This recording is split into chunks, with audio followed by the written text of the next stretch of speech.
And the alert.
One day you'll be old like me and Paul.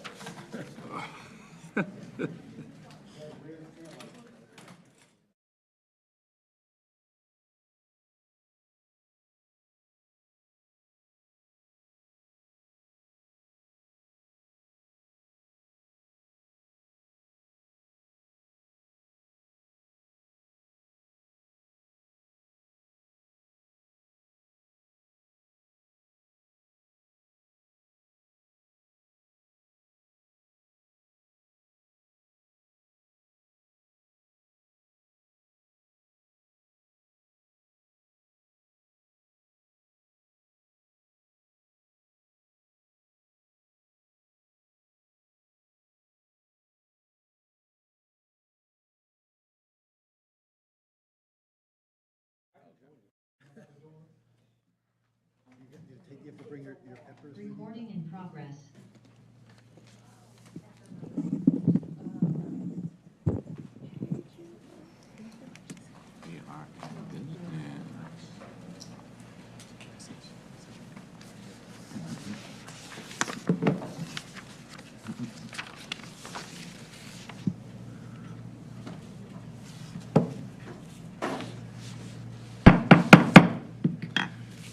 Good evening. I'm going to call the Windsor Board of Education special meeting, hybrid meeting via Zoom and in person, Tuesday, April 5th, 2022, to order.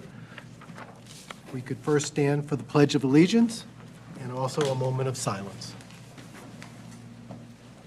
I pledge allegiance to the flag of the United States of America and to the republic, to the flag of the United States of America and to the republic for which it stands, one nation, under God, indivisible, with liberty and justice for all. Please be seated.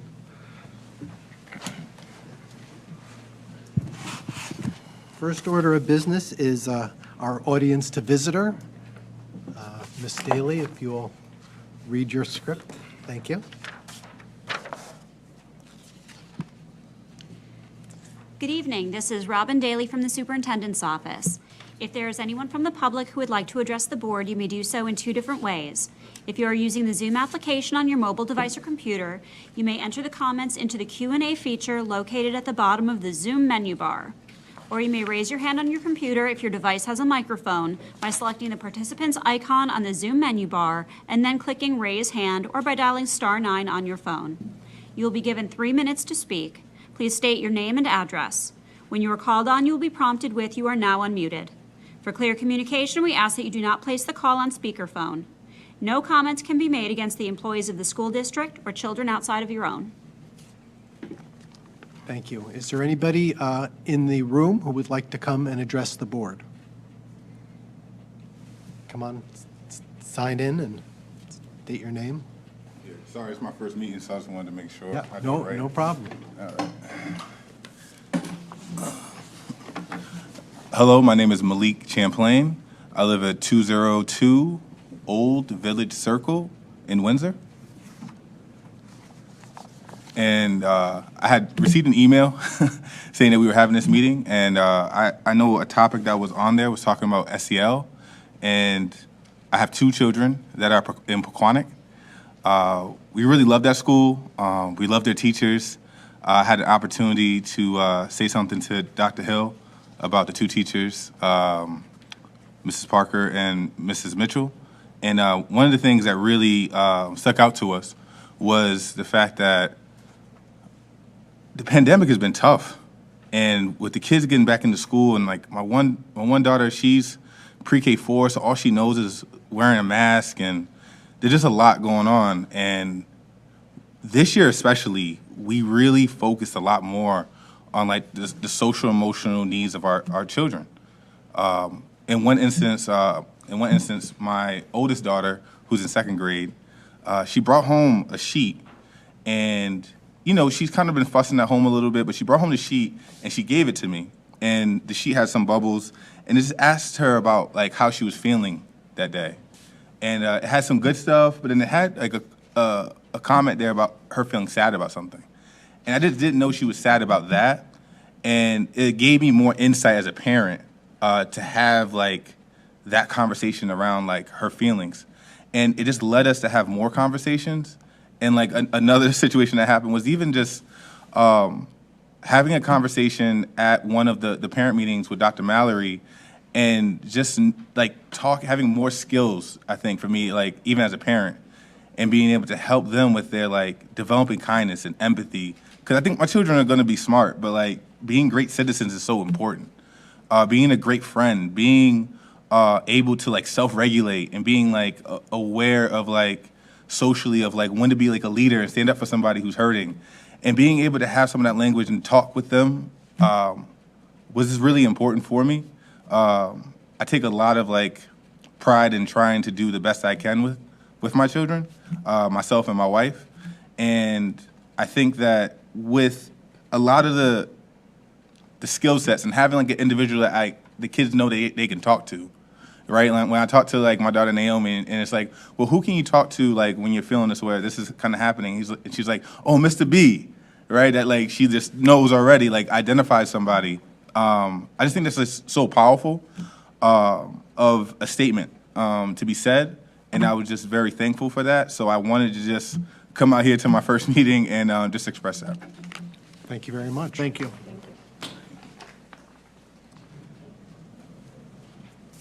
Anyone else in-house to address the board? I see someone there. Mr. Madison. We have some first-timers, and then we have the usual, the regulars. Yeah. Hopefully you'll be a regular, sir, in the future.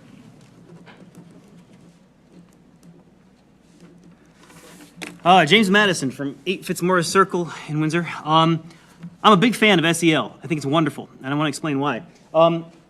I work in the corporate environment, and I have a master's degree in computer science, and I work at a big financial company. When I was an intern, wow.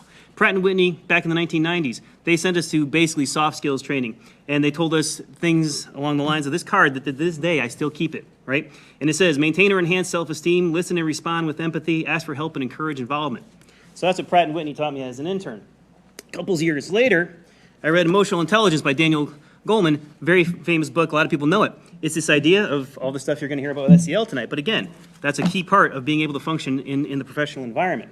The third thing, which I don't have an exhibit for, is the Hartford sent, wow, man, must have been 500 of us across a couple of months to a 4-day training, which must have cost millions of dollars for the consulting firm, and not to mention all the salaries of all the people who went. So you look at the investment there. That was all about understanding people, understanding how to be a leader, all the soft skills, not a single technical discussion, that entire thing, and that was millions of dollars of investment. So the idea that social and emotional learning is a key part of success in life has a lot of representation in the professional environment.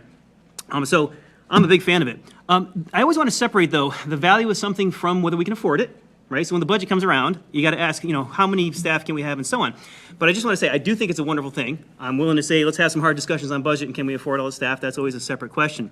Because I will say this, too. Here's the challenge, right? This is a master's degree in computer science from Rensselaer, right? I will tell you, I spent a boatload more time getting this than I ever spent on the SEL skills that the company sent me to and so on. So as a ratio of life, I look at that and I say, okay, what is the ratio of the budget? What is the investment in SEL? And what does that compare to other hard life skills that will actually benefit you in a very concrete way? So SEL is very soft. It's hard to measure, but boy, it's an important part of life. So the thing I want to watch for is the ratio on that, and I want to separate the budget from the idea. But the idea of SEL, wonderful. The idea of SEL and many other examples in life, like I just gave you, awesome stuff. So I'm a big fan of it. Thank you. Thank you. Thank you very much.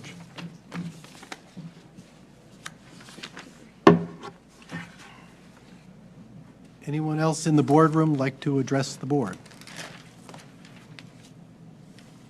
Seeing none, Ms. Daly, is there somebody online? There are no attendees that have their hands raised, and there are no comments or questions in the Q&A feature. Okay, based on that, I'll close audience to visitor.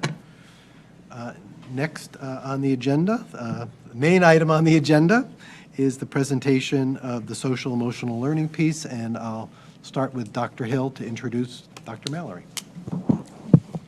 Thank you, Mr. President. I actually don't know if I could have a better introduction than Mr. Madison gave. Thank you, Mr. Madison. So my introduction will be short. So as you've heard, we're going to have a discussion this evening, or presentation, should I say, and an ensuing discussion on SEL, or the SEL work going on in Windsor, social emotional learning.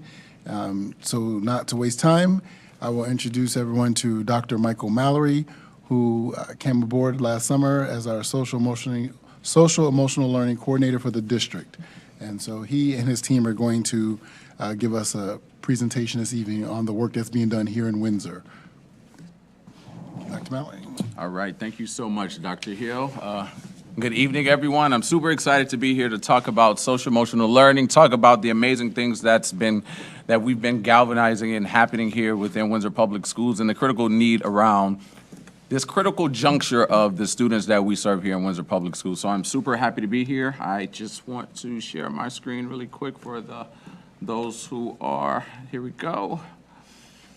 So for tonight specifically, and I have some amazing staff and teachers and students who are also going to speak to it as this kind of collective for this evening. So just to get us started, one, the purpose that we're here today, just to give you all a slew of the understanding of what we're going to do, to provide an introductory overview of what social emotional learning is and how we are trying to implement this within Windsor Public Schools. The second step is the process, walk through some of our SEL priorities, progress, and staff and student reflections, and how we've been able to even garner and collect baseline data so far this year in a really robust and cool and innovative way so we can continue to serve our students in this critical juncture. And then the third is the payoff, right? Hopefully, you all as the board and all of our community stakeholders will leave with a better understanding of SEL and how it is centered solely on the intentional skill development for our students. As Mr. Madison even mentioned, this critical aspect of social emotional is so important, but also how does that transition and will ultimately transition into the career skills that we want for all of our global citizens and students here in Windsor Public Schools. So with that being stated, what is social emotional learning? At its infancy, with over 30 years of research and data, social emotional learning is the process through which children and adults develop the skills, attitudes, and values necessary to understand and manage tasks. So with an emphasis on skill development. We all know, and we've had so many different conversations about the pandemic and the impact that it's had on family and so many individuals throughout the world, specifically here in Windsor. But we're talking about the skill development and the aspect around how can our students and adults be able to take this framework around social emotional learning and the competencies of self-awareness, social awareness, self-management, relationship skills, and responsible decision-making, and apply that to our Windsor community, within our classroom space, and then ultimately for our students, why all of us are here, ultimately within the rigorous academic performance that we aspire and hope for them within the community. So I want you all to just think about within developing the skill sets that we know the pandemic, specifically with this new generation, stripped a lot of our students away from those skill sets, right? The pandemic had kids within the school. A lot of their social and personal identity has been strapped around face masks. So a lot of the challenges that we've even seen and the benefit that social emotional learning has had so far within the district is the mere fact of helping our students not only reintegrate themselves within the school system, but also to find purpose, to find passion, to understand themselves in a very robust way, to also navigate and build those real powerful relationships with their teachers, with their peers, and to ultimately be able to transition that into the classroom space. So if you all think about it, one of the goals around that skill development, what if every one of our students and adults here in the district could literally self-identify and articulate their strengths, their needs, and their challenges around social emotional skills? So some days students, educators may say, hey, today I'm struggling with my social awareness of things that are happening. I serve students from all ethnic backgrounds, from different socioeconomic statuses. I am socially aware and cognizant that different students, depending on the day, will be entering into my classroom space with different things. How do I adapt? How do I show grace? How do I show love to students depending on the things that they're dealing with? When my ultimate goal is still to help them see their academic potential within my classroom. That's the skill development and the things that we're trying to do here and build, and some amazing things have happened, and I have a team of people here that's going to share those things. So quickly, one of the top priorities that we've had here in the district is just how can social emotional learning be introduced into district systems and structures. So initially, we started with conducting initial SEL strategy meetings. I've done that from, with Dr. Hill, but also with all of the admin team, with educators, with the Office of Family and Community Partnerships, because central to the customer of Windsor Public Schools, which are our students and families, how do we begin to have strategy around the skill development and the safe feeling that we want our students to have when they enter all of the different buildings throughout the district? We hired some SEL specialists specifically in all of the schools that have been working with students and educators, and anyone in the district who can say the added value that SEL specialists have had around the relationship building. Because at a fundamental level, there's been so many students who have struggled not having sometimes individuals to talk to around the struggles that they're having within the classroom. Or I'm sure a lot of you are abreast of this, and this has been, articulated by student reps in previous board meetings. We've had substantial loss because of the pandemic just throughout the district. So students have lost parents, loved ones, aunts, uncles. So then to integrate into a school building with all of those different triggers, how can we then support them? And the SEL specialists have been supporting them day in and day out. We've conducted district-wide professional development trainings for the teachers in conjunction with an SEL exemplar organization, Urban Assembly out of New York. So our teachers have literally been trained on not only the SEL competencies, but the need and desire and the hunger that all of our educators have wanted throughout the district around social-emotional learning. And then in partnership with OFCP, we've hosted SEL introductory events and forums at all of our schools, well, 4 out of the 6 schools up to this point, around this is the skill development. How can we educate our parents so then a lot of the skills and the things, the skill development that could potentially happen around social emotional learning and things at home, to then they can model certain skills or be cognizant of some of those skills. So then those students, they can teach some of these skill sets at home, and then that can automatically have a transition into the school climate. And then build a district-wide presence via social media and capturing and promoting all of the power around the skill development, but the empowering the student voice of the amazing things that are happening here throughout the district. Our priority 2, we've been creating a roadmap to high-quality SEL. So in essence, creating a SEL audit. So simply, what does that mean? What do we think about when a student enters into the building, from the instructional practices, the behavior supports, the social and emotional support, extracurricular activities, the adult SEL in the building? What if we were able to align them to certain SEL skill development competencies to make it more explicit? I think one of the challenges that a lot of educators, and we all know when new initiatives and things come in, it's how do we make this explicit? And social emotional learning, it's an amazing framework and something that has been coined over the years and has garnered popularity, but it's nothing new. It's the authentic relationship building that everyone in this building, everyone in the community has had amazing educator at some part of your journey that inspired you, that challenged you, that loved you, that really, captivated your heart and mind and allowed you to navigate in spite of the different things that you were doing from the different grade bands that you experienced. So how can we align those things and then make it explicit so educators don't feel that, hey, this is another thing, but it's actually something that you've already been doing, but here how it makes sense, and this is how it aligns to your direct instruction, your differentiated instruction, so forth and so on.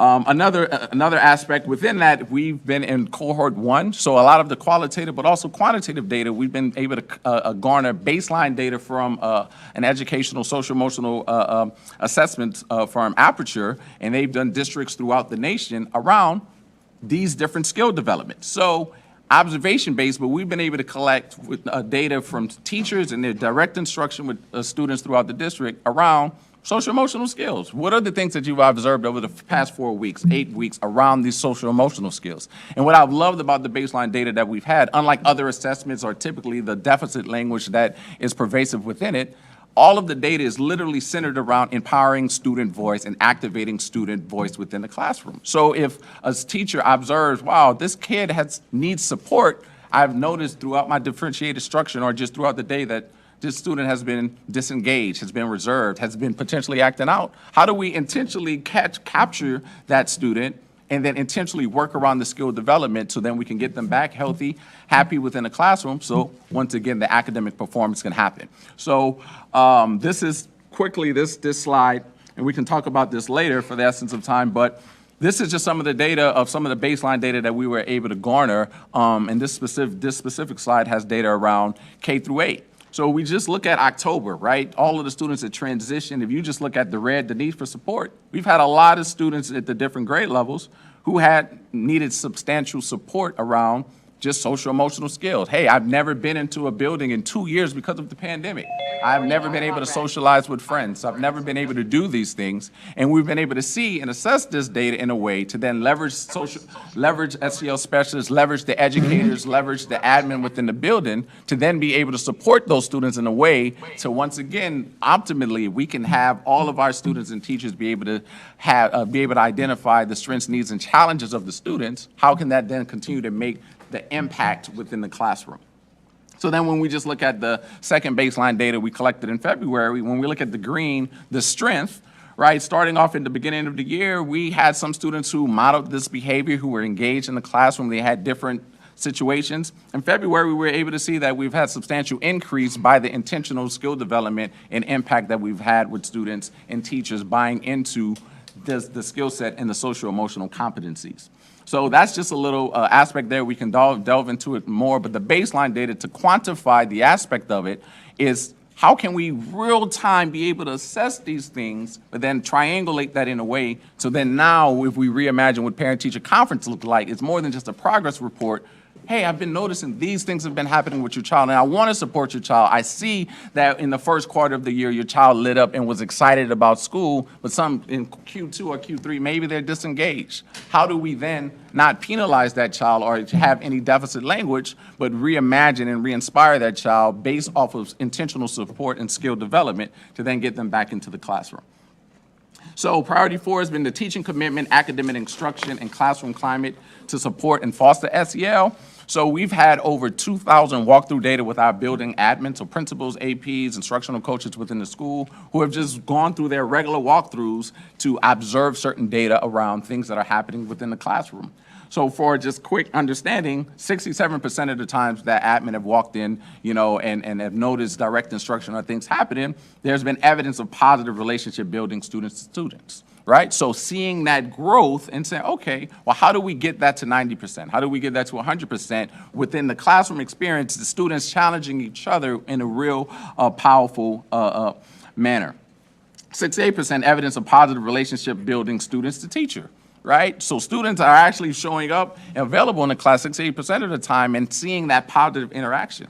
But if we think about the dynamic of a 35-hour, school week, a 7-hour school day, how do we ramp that up in a way to where those positive interactions are happening in a way so once again, students are locking in, buying in, they're feeling excited to be in school around these competencies.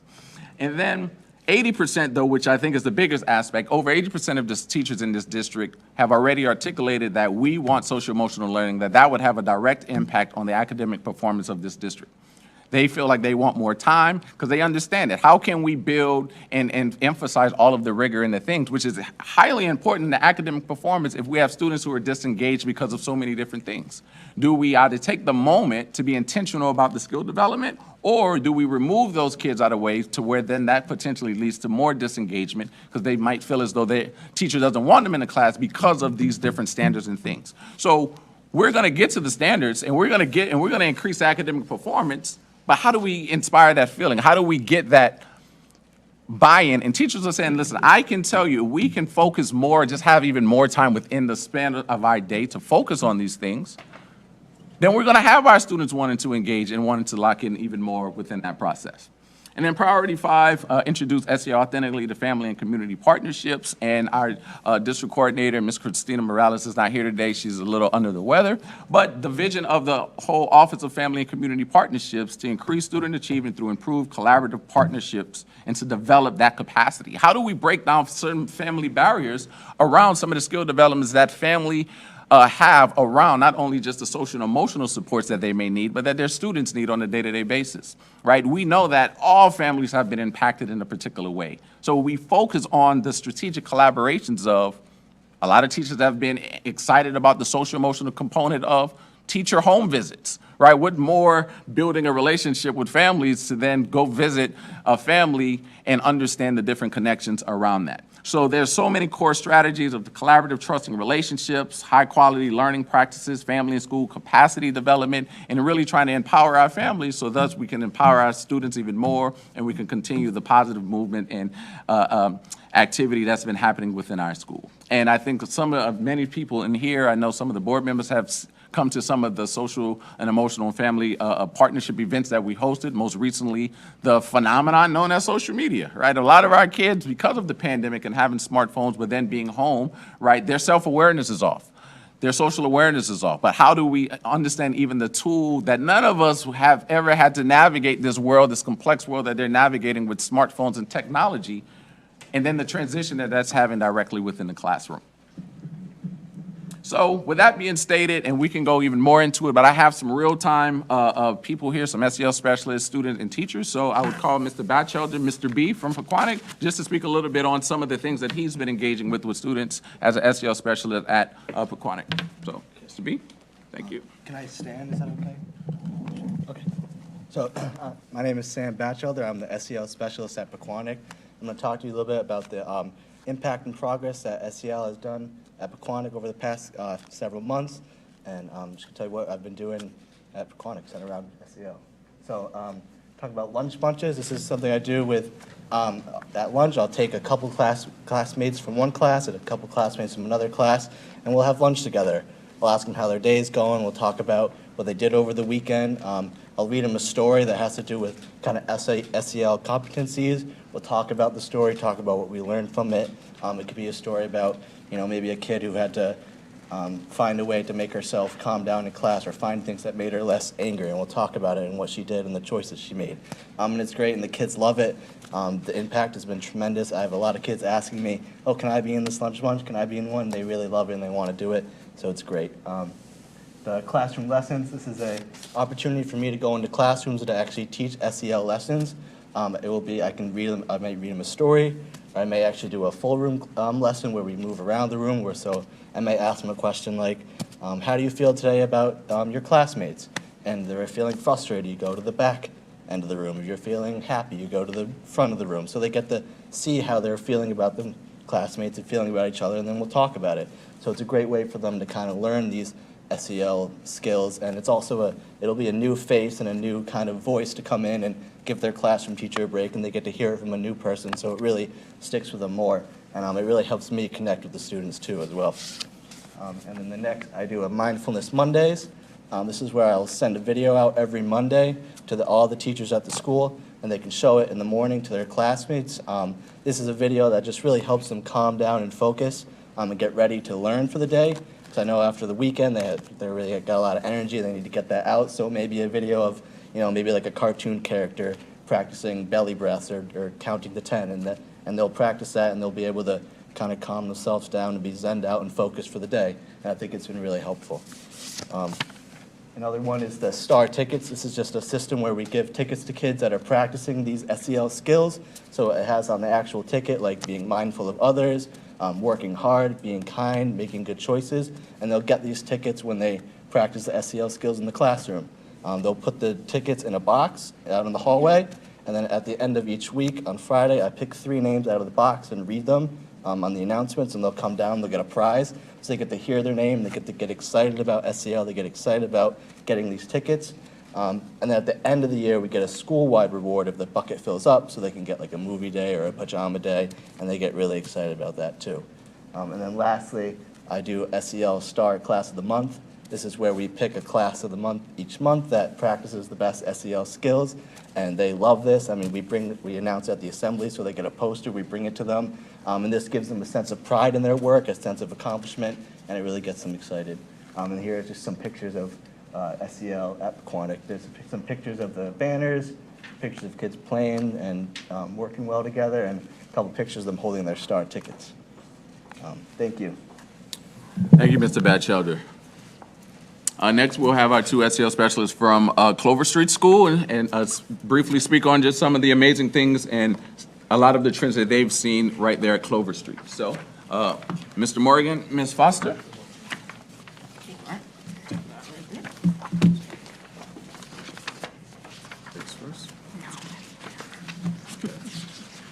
Good evening. My name is Damian Morgan, SEL Specialist with Clover Street School. I want to thank you for giving us the opportunity to present this information to you. It's a quick hits in terms of some of the wonderful things that are happening over at Clover Street. One of the first things that I wanted to make sure I want to do is make efficient use of the morning broadcast. We have a wonderful challenge teacher, Ms. Bermucci, who works with a selected group of students on a rotating basis, on a daily basis.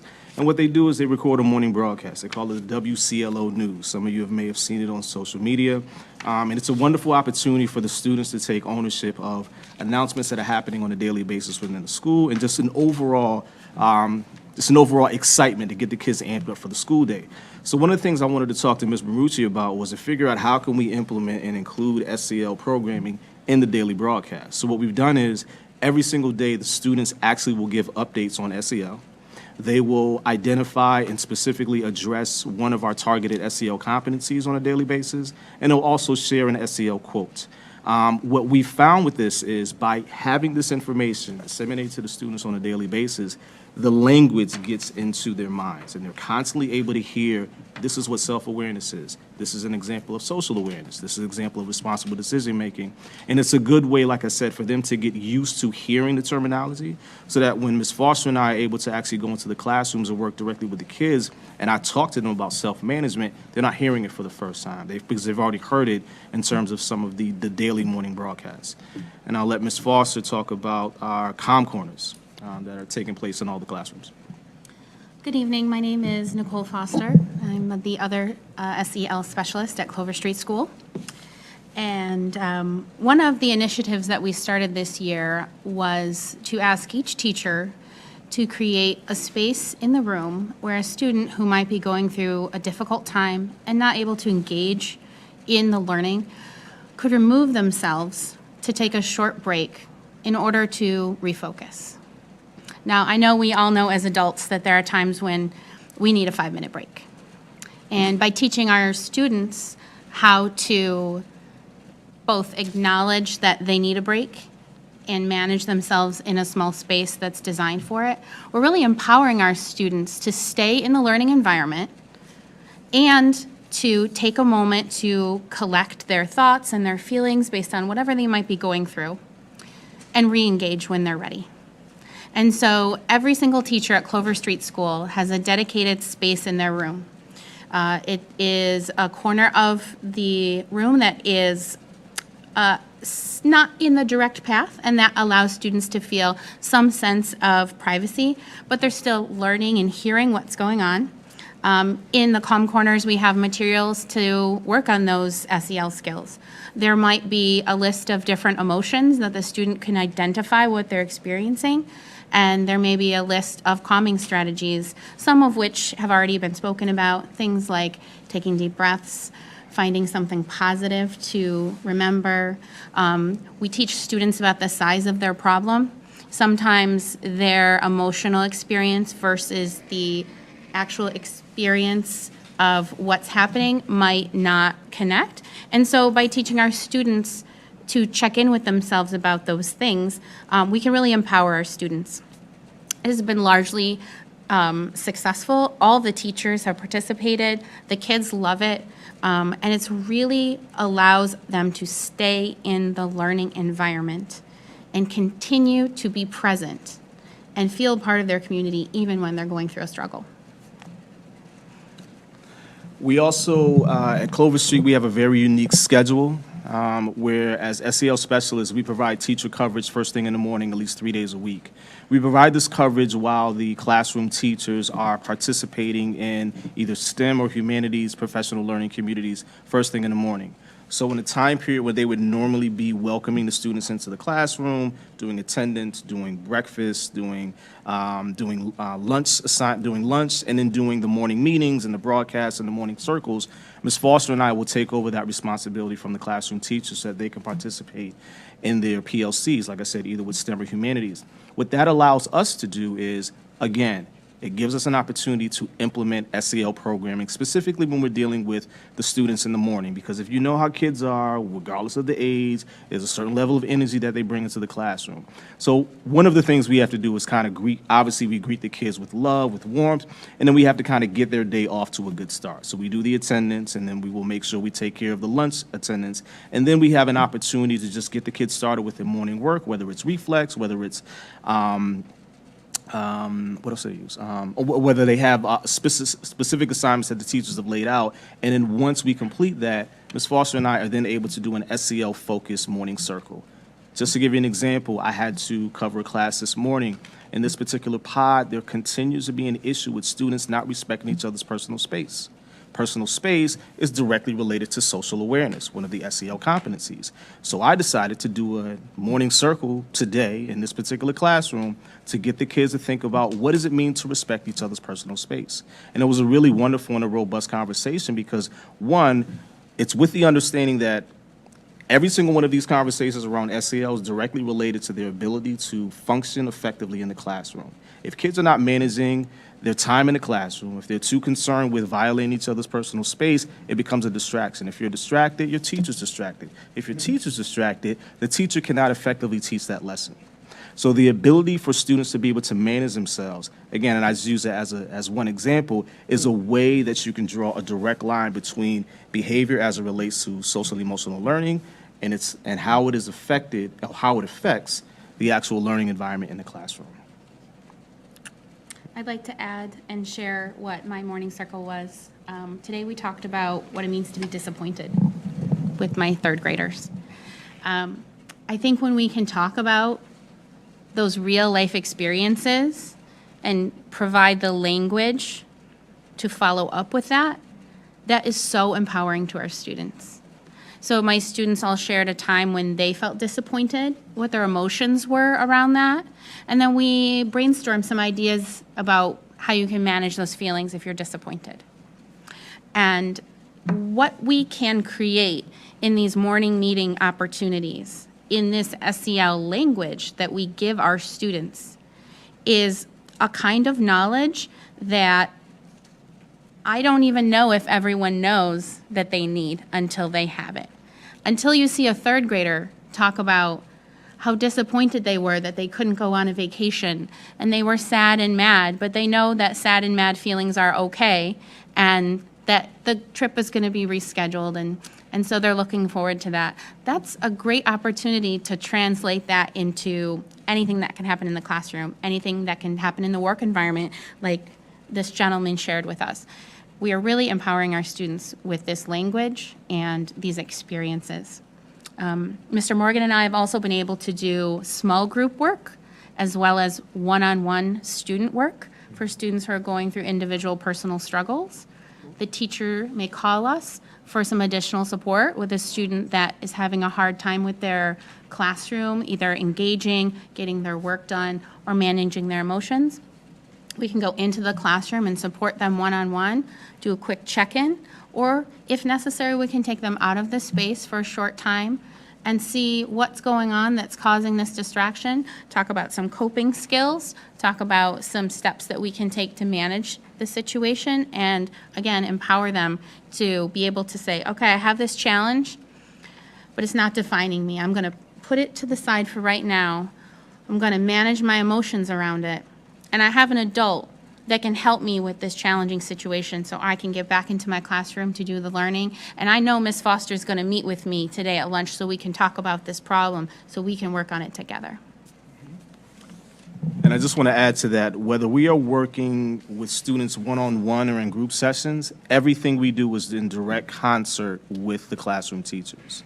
So we always work very, very closely with them. Our level of communication with all the classroom teachers is ideal because we want to make sure that we are effectively working alongside with them and we're not doing anything that's going to be disruptive to the learning environment. And so when we schedule time to take kids out of the classroom, whether it's for a small 30-minute SEL lesson or if it's for a short lunch bunch, it's specifically in concert with that classroom teacher. So we've looked at their academic data, we've looked at their attendance data, we've looked at the DESA data that Dr. Mallory mentioned, and we've also had conversations with the classroom teacher to say, okay, depending on where this particular this particular student is with their humanities, when would be a good time to take them out? Are they on grade level? Are they above grade level? Are they below grade level?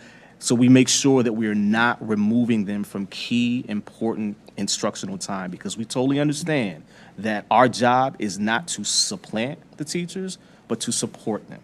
And so we want to make sure that we're always working in concert with them, like I said, when we're pulling students out or if we're entering the classroom.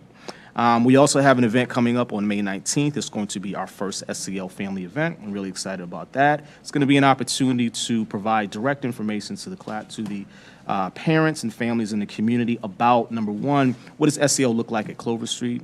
Number two, what are some of the activities that your students are participating in? And then most importantly, what are some take-home activities that we can give you that will allow you the skill sets that you need to reinforce, the various SEL competencies that we're introducing the kids to. Because, and I say this all the time, I'm a firm believer that parents are the first teachers. And so we have a responsibility, we take that responsibility seriously, knowing that those parents have entrusted their children with us for 7.5, 8 hours per day. But we also know with the understanding that when they leave, there's an opportunity to be able to reinforce some of the practices and procedures and SEL competencies that we've introduced to kids, but also that kids have been working on for the last few months. And so we want to be able to make sure that that educational process remains on a continuum by being able to provide that information directly to those families and parents so that they can help us support what's happening in the classroom. And again, it goes back to exactly what Ms. Foster said. Every single thing that we're doing is to directly support long-term learning. None of this is short-term, it's all for the long term. And I'll let Ms. Foster close out with our SEL lunch bunches. So the hot item at Clover Street School is lunch bunch with Mr. Morgan and Ms. Foster. You can't walk down the hall without some student saying, ooh, can I have lunch with you today? It's one of the items that's actually been put on our newly designed student achievement, what would you call it? It's like a ticket system. So much like Mr. B had mentioned, where students can earn tickets by being caught doing the right thing, they can earn lunch bunch, and it's a hot ticket item. It costs 50 tickets, so if anybody here wants to earn them, let me know. Save your tickets. Students come and they have a small community experience of 2 to 3 students eating lunch while there's a teacher there, and we get to break down SEL in a new way. We get to say things like, what does it mean to be a good friend? How do you be a good friend in the lunchroom? What does it mean to be a good friend in the hall? What would you do if you saw a friend crying? A lot of times what I do in lunch bunches is create scenarios for kids that allows them to have conversations with each other about, what would I do? And it feels very casual to them. It doesn't feel like direct instruction, but it is. It allows them great opportunities to share ideas and thoughts. And they'll correct each other too. They're like, I wouldn't do that if my friend was crying. Sometimes people want space. But it is one of the most effective ways that we get to engage with our students. And I would say that lunch bunch is at least 3 times a week with me, and similarly with Mr. Morgan. So it's a great opportunity for us to capture one-on-one time or small group time with our students. And I just want to say in closing that every single person in this room, from the time that we've been in here, we've all been displaying social emotional learning skills. Your ability to sit and pay attention is an example of communication, which is directly tied to relationships. Your ability to listen intently without interruption is an example of social management, self-management. We utilize social emotional skills on a daily basis. So it's important to remember that because we know we utilize these skills on a daily basis, how much more critical it is for a student who has no idea what they are. I had a lesson with a student a few weeks ago, and the first question I asked a group of third graders was, what is your greatest strength? I can guarantee you that 90% of those students, their answers was something physical. Why? Because no one's ever asked them about an intrinsic strength. No one's ever had a conversation with them about what does it mean to be a good friend? What does it mean to be a supportive friend? What does it mean to have strong communication skills? Because in their mind, when they hear the word strong, they immediately think physical. So that's a perfect example of helping the kids kind of shift their thought process and say, okay, I can have physical strengths. I can also have social strengths. I can also have emotional strengths. And part of my responsibility is to help them identify what those strengths are and show them how they can use them in the classroom and how utilization of them in the classroom is going to benefit them in an educational environment and an environment outside of the building. That's all I got. Thank you. Thank you.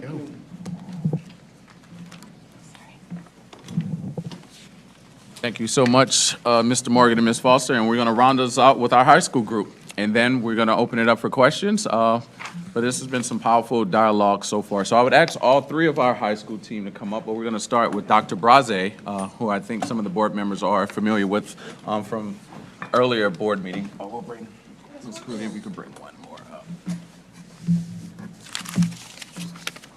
And we'll have them explain some things as well. So Dr. Braze? Yep.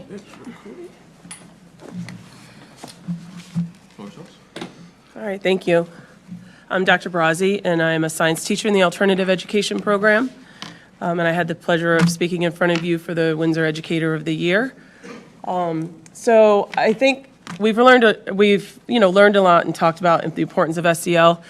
So I'll go into more of like what it looks like in the classroom. But one of the important, I guess I'll go back. One of the important things is that, our students come into our classes and into the schools at different levels. They have different strengths, they have different weaknesses in these 5 different domains that we showed up there with the castle wheel. And so really it's our job to kind of assess and have the students assess what their skills are and what their areas of growth are so that we can balance that out and make them more of a whole, develop their skills as a whole student. And so in the classroom, one way, kind of the baseline, which I think a lot of people started out with during COVID, was kind of doing check-ins at the beginning of class, right? So that's an easy one. How are people doing? It can also be done with a do now, with a check-in, or I do good news every day when students come in. So I've been doing it for 20 years now. Didn't really understand the value of it until I asked students on an evaluation what their favorite part of the class was, and that was it, because it shifted their mindset coming in because they heard good things. And what I've noticed over the years is, like, as I have students for a longer period of time, it doesn't just become good news, it becomes news. And so, for example, more recently, a student, her good news was that grandma was coming out of the hospital. And so then that gives a chance to ask, do you need any material, any supplies or anything? And then, I happen to have a shower chair. I can go take that to them and provide supports for the family so that there's a connection with everyone. And so that's kind of at the beginning. And then within the class, there's a lot of different ways to do this. So if you look up there, it's hard to see, but on the bottom left up there, we actually had the students, this year I had the students define in their own terms, what does self-awareness mean? What does self-management mean? What do these 5 different domains mean to them? And we came up with a student-friendly, student-based definition. And then they identified what that looks like. And so we could take that then and go through, and now instead of just setting academic goals for the year, we set behavioral goals, or non-academic goals that deal with the different social emotional learning components of the wheel. So for example, I don't know if you can see it up there, but one of the students, he wanted to work on his mouth, right? He didn't say a lot of positive things at times, said negative things to his classmates. And so he really focused on that. And one of the ways he said that was to ignore bad influences, think about what he says, be serious. And so he actually, during that second quarter, did an amazing job on it. And other teachers came, we talked, and they said he was doing such a great job because that was his focus. We could always refer back to this. I was like, I thought you were working on it. Oh, yeah, And he talked about sitting away from people that maybe were a negative influence, or being okay with sitting away when we do assigned seating and everything. So that's another way. And the other part is, I'm fortunate that I teach study skills. So during that study skills time, we do about 45 minutes of social skills, and then the other 45-minute is study time. And so this year, at the beginning of the year, one of my classes actually said, you know what, there's a disconnect between the 9th and 10th graders and the juniors and seniors. We got to do something about this. And so they came up with this, so we wrote a WEF grant that they helped write, and they designed a kindness project. And so one of the aspects was to write positive messages on these static cling notes and then go hang them up around the school for people to see. And it was just a positive thing. Within 24 hours, a young man had posted one of the posts from the bathroom that said, "Needed this man." And we thought that the young men in the school would be the ones that would least react to them, right? And it was actually within 24 hours, it was a young man in one of the boys' bathrooms that posted that. So they wanted to do things like that. And it's not the same every year. I had a group once, a few years ago, came in 9th graders, they could not focus in class.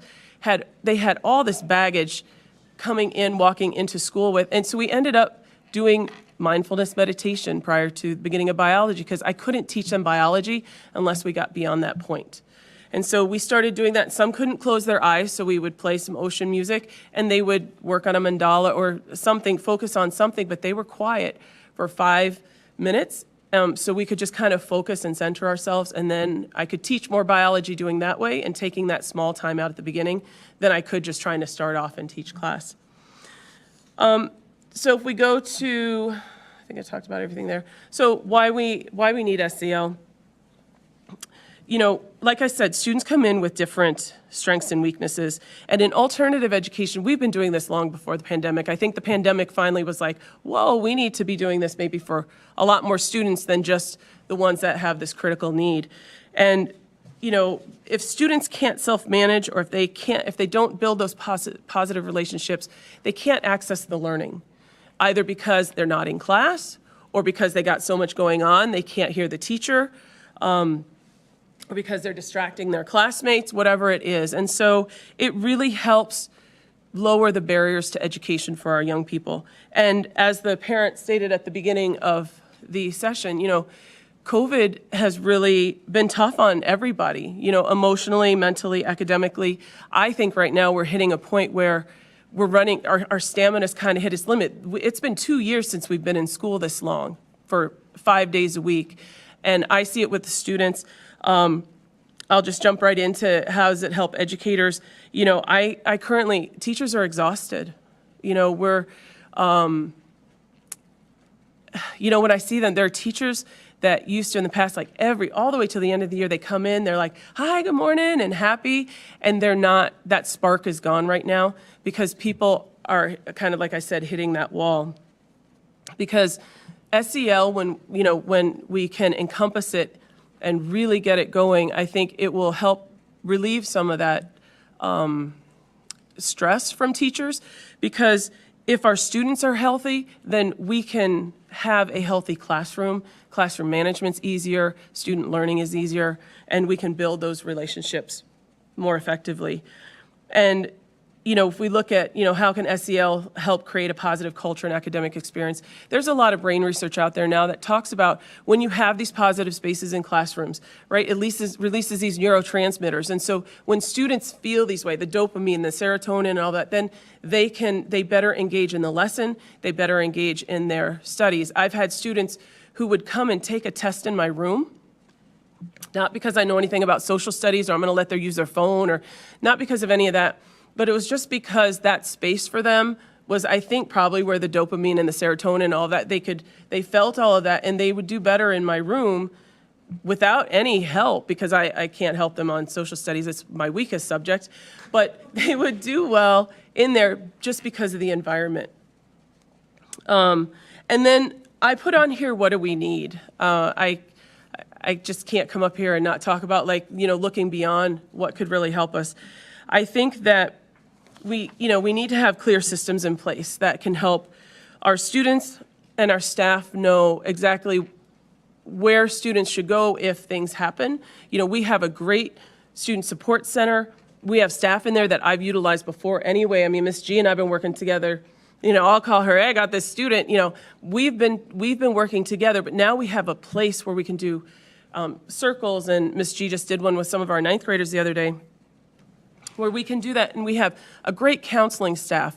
I think one of the best counseling staffs I've ever worked with in a school, of counselors and social workers and psychologists, and then all the way to our discipline matrix, right? And so it's a continuum of support for students, and I think if we really get that solidified and in place, it will help all of us, the students and the staff, function better in the school. And I also believe that we're talking about SEL, but it's not a silo. It's not something that we go, okay, well, over here we're going to do SEL, and here I'm going to teach science. Or now I'm going to take this SEL and plop it in here. It really is, I believe, it can be interwoven in with the curriculum.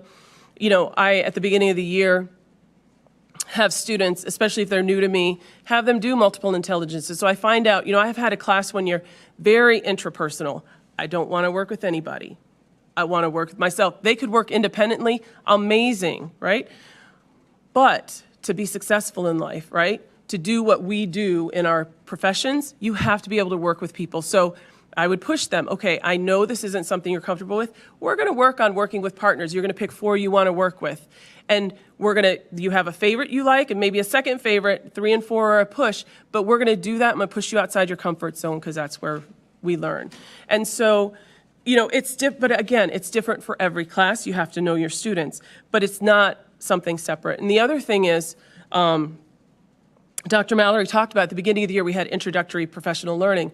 I would like to see us, and other teachers would like to see that, be able to be extended beyond so that we can talk about how is it incorporated. I had a teacher when we were doing the workshop, partnered with, she said, I thought it was just doing the check-ins at the beginning of class. Like, it's more than that, right? And so being able to share with staff and have us talk about the different ways that we use it in class.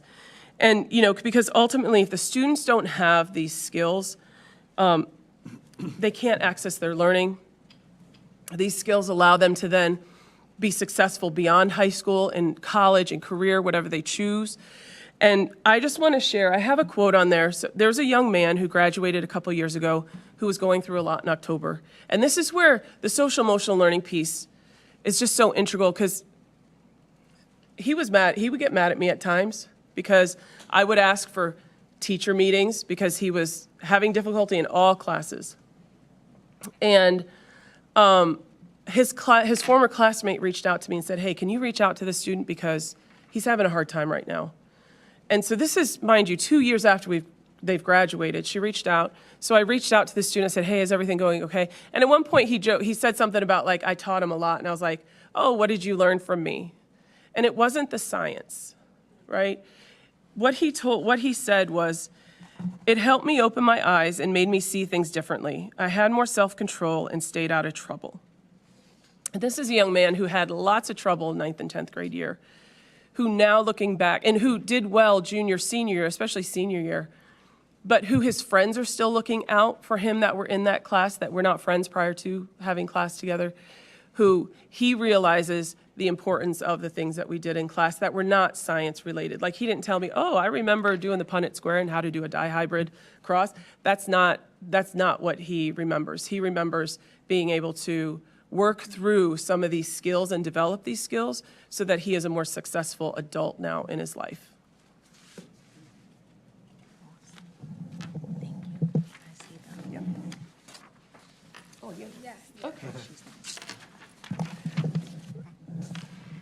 Hi everyone, my name is Kruti Darsandya and I'm a junior at Windsor High School. It is really exciting for me to be here talking about SEL today. It's something that I'm really passionate about, and it is really something that I think is important that we embody even at the high school. We've seen the perspective of how it's important at Pequannock and Clover and how it's embodied there. And I think it's especially important to have at the high school. And the first reason why I think it's important is because SEL is applicable everywhere. And I don't think there could have been a better example today than having our two audience speakers, one a parent and one a professional, talk about how SEL has come up as a parent with their conversations with their child, or even in the work environment. SEL is also something that is important in the classroom. It is important in the relationships we have with our friends, with our teachers. So you are really encountering SEL every single day. And especially as high schoolers, we are preparing the high school students to go out to college, trade school, go into a profession. And it is important to have these soft skills that we learn with SEL so that they can be well equipped with these skills, so that they can use the academic knowledge that they do gain through whatever they continue to do and apply it and help enhance their careers. And if we're talking about SEL being applicable everywhere, championing SEL does equal championing your goals, right? If you become better at SEL, if you are able to engage with your peers, if you are able to form these relationships, if you are able to talk to your teachers, you will be able to achieve your goals because you will have the skills you need. You will directly be able to achieve whatever you set your mind to because you have this well-established foundation of what you need to truly reach your goals. Whether your goal is of becoming a professional athlete or if it's going to college and getting a master's degree, you need the discipline. You need the responsible decision-making skills. You need the self-management. And all of that is within our CASTLE framework of SEL. So there is a direct correlation between SEL and academics. It's not separate. It's always been combined. It's just that due to COVID, we have really been able to see that SEL is something that needs to be looked at and understood because after COVID, we have realized that a lot of students do need an additional social emotional learning support. But now that we know it, we need to continually establish it and make it better in our school. And I have talked about how it's important, but I think the best way to show that SEL can impact a student greatly is by giving an example. And I would like to give an example of myself because that's someone who I know best. I know how I've grown best. I can't speak about anyone else as well as myself. I am a student who takes academically rigorous courses. I'm involved in many organizations, have leadership roles. Time is very busy for me, so it's go, go, go. And before really COVID came, it was, honestly, I thought I was fine. I was like, okay, I'm doing good, getting good grades in these organizations, it's all good. But after COVID happened, it's kind of like I was going to school not to really learn. I was just going there to do the test, complete the assignment, move on, not really retaining the information. And it honestly started taking a toll, especially sophomore year with it being hybrid learning. After, I think, first semester, I was just like, when is summer coming? And it was a mental toll in the sense that I didn't want to be there. And I really didn't understand what was causing this because I hadn't learned social emotional learning. That had never been something that was taught to me. But as I started to learn what social emotional learning was, what it was to take time for yourself, what it was to really understand how you're feeling, how your emotions are affecting you, understanding what it is to truly be in tune with yourself, being aware of your surroundings, how others are impacting you. I truly was able to make a change so that I could be in the best mental space myself and able to provide my best effort for my education as well as being able to be aware of my peers. And I think as high schoolers, we are constantly on social media. We were in social media more than ever during the pandemic, and that took such a large toll on so many of us. A lot of times I see my peers and we're constantly comparing ourselves to others. We're constantly in this cycle of seeing how others are doing relative to our success. And I was doing that too. During COVID, I was like, oh, this person's able to do all of this. Why am I not doing it? But when I started learning that it is important that I focus on my success, that I'm able to really focus on how I'm growing as an individual, I directly saw an increase in my academic attention. Right now, I can say that previously I would be facing quarter 3, quarter 4 burnout. I know that for a fact, and a lot of students are right now, but I'm not, because I have these skills where I'm able to lock in and concentrate in my classes, even though they may be academically difficult. So we can clearly see a connection between SEL and academic success. And honestly, at the end of the day, our goal is academic success at the high school and the establishment of a positive culture. And you have seen this example of me. I just shared my story, but this story is applicable to so many other students. I know for a fact that every student at the high school has the potential to be academically successful. There is no student who doesn't have the capability of taking academically rigorous courses, challenging themselves. But it's all tying back to, are we really teaching them SEL? Right now we have 30 minutes of advisory a week, and that's a great start. We are trying, but that's just not enough. In those 30 minutes, we're not able to get enough out of these students. And being a student advisory leader, I have sophomores in my advisory, and I'm trying to give them these engaging lessons where I'm trying to teach them time management, responsible decision-making, how to pay attention in class, but I'm not able to fully have a conversation with them because it's just not enough time. And there are many students who are like me, who have understood social emotional learning, who are getting a grasp on it, but there's even more students who are still struggling in this realm. They're still stuck in this time before COVID, and they haven't really grown as individuals. And if we're preparing our students to go into this workforce, we are preparing them for success after high school, we really need to focus on their needs, and we need to focus on what is going to get them to success. And academic success, of course, we want the study groups, we want the extra help sessions. Those are important. But if we don't focus on the simple skills of responsibly making decision of doing your homework assignment instead of scrolling on TikTok, are we really going to help them reach their academic goals? And that is not going to happen. So therefore, SEL is important to academic success. And I do want to talk about culture, because I think culture is probably one of the most important things in creating an environment where we want our students to be in, right? Like, if you have a positive environment surrounding you, if you have students wanting to learn around you, there is not going to be an idea of skipping class or walking the halls or doing things that are distractions in the middle of class. You are going to have students around you who are focusing on learning in class, who are locked in, concentrating, and that's going to create this environment of wanting to pay attention. And like Dr. Braze said, if the student is paying attention, the teacher is also going to be able to teach at their best level. And when that happens, you are really able to get the most out of the students, really maximize the time in the classroom. At the end of the day, Windsor has a great program, great teachers, great staff who have so much to teach. We just need to be able to foster this academic, positive learning environment among our students. And right now, sadly, we are not at that point yet, but the more we focus on SEL, the more we develop this foundation, the better our academic success will be and the better our culture will be at the school.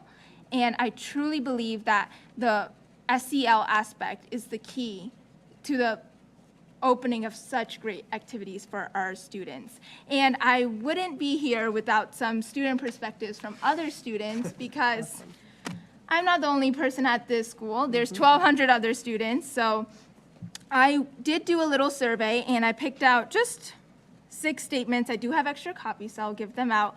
But I did want to highlight 2 statements that really stood out to me that I think you guys should also hear and really get another idea of what the student perspective is. One of the students stated is that a person struggling mentally is not as prepped and prepared for learning as one who may feel supported. In my experience, most mental struggles occur due to home or school life. Having an environmental culture where one feels supported can be very beneficial to one's mental health. SEL can give people that supporting environment, leading to school having a positive rather than negative impact on mental health. Students who feel better will perform better, benefiting the academic climate of Windsor High School. And the second student said, Social emotional learning matters since it helps developing students grow into adulthood. The skills that SEL will provide not only will help me now, but I will be able to utilize these skills when I'm an adult with effectively managing my emotions. This is critical towards my education because without administrators realizing the importance of SEL, our opinions won't matter when the topic of mental health is brought up. Mental health among students is often overlooked in our school's culture, which is a problem because these are critical skills we need to learn, and implementing more SEL-related lessons will be significantly helpful towards the improvement of our mental health. Thank you.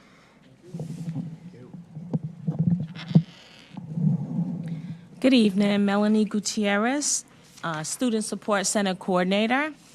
And tonight, I think I'm going to go a little off script. We've heard a lot about SEL. You've heard a lot about the 5 competencies, Castle's framework. And what I want to talk to you about tonight is what SEL looks like in my space, the Student Support Center. The Student Support Center has become the epicenter of the school. It's become the pulse. The students continuously visit, they come in, they talk, they get that, social, emotional support. They've gotten some enrichment, and I have a little story to tell you that'll give you a clear idea of what SEL looks like in real time. I was running a group session, and this was a small group. I was working with 6 young ladies, and we were doing something called My Intent. I don't know if you've heard about it, but it's these little bracelets that you take a little thing and you bang it, and you bang out all of these little words onto this bracelet. One young lady walked into my space and said, "Hey, Miss G, what are you guys doing?" I said, "Come on in, Aliana. I'd love for you to be a part of this." Now, Aliana hasn't been in school for the whole first semester. She was not coming to school, whether it was due to her being afraid of catching COVID, I don't know. But she was at home. She walks into the space, she sits down. We start having conversations about your intent, your purpose, understanding what it is you should be doing, understanding how you could get to a certain place, being competent and just being in a space where you can get things done. Accomplishments, having those. We sat there and I said to the young ladies, find your purpose. Find your purpose. And they looked around, they looked through all of the words. We started talking about what these words meant: greatness, faith, belief, resilience. And Aliana picked a word that said keep going. Well, 2 words, keep going. I promised these young ladies that I would have their bracelets for them the next day. I went home, and for her, I wanted to get it done. I pounded that little bracelet out, put it all together, put it in an envelope with a note, and I told her, find your purpose. Come to school, gather with your friends, become self-aware. Think about who you are and where you want to be. This young lady has missed a couple of days, but she is coming to school. That's all that I wanted her to do, was come to school. She started going to her classes, meeting with her teachers. This is SEL. This is what it looks like in real time. Students coming in, Miss G, I can't focus. Why? Why can't you focus? It's always my question. Miss G, I'm hungry. I'm hungry. Okay, baby, come on. They call me Mama G for a reason. Let's go down to the cafeteria and see what we could get for you. Walk the student down to the cafeteria. It's a bowl of cereal, but guess what? They eat that bowl of cereal. They go back to class, and now they're able to focus on their lesson, pay attention, pick their head up. This is SEL. This is what we're doing on a daily basis. We are capturing these kids. We are capturing these kids. These are our kids, our babies. We take them by the hand every single morning. We walk them to class. We talk to them about getting along with their peers. We go into classrooms. We work with our teachers.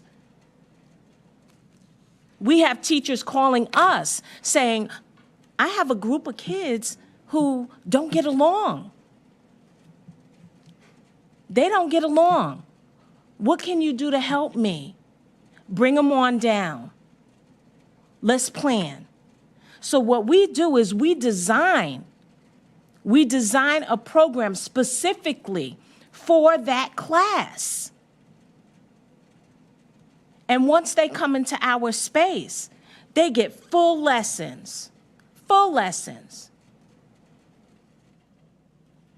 They work together. They talk.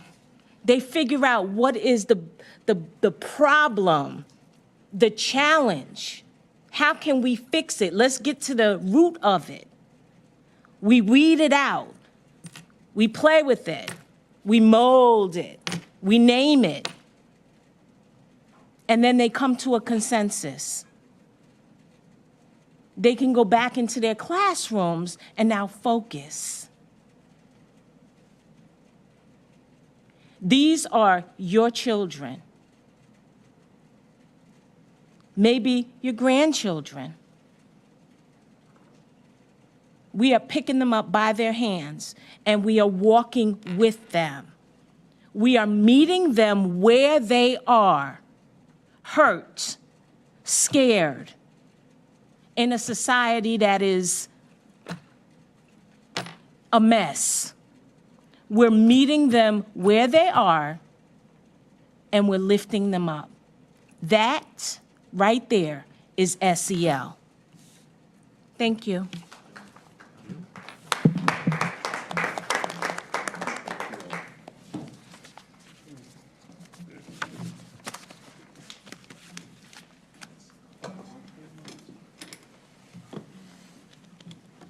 So for the essence of time, we are going to just move by. I had some other just student reflections of other students who wanted to just be here but couldn't, right?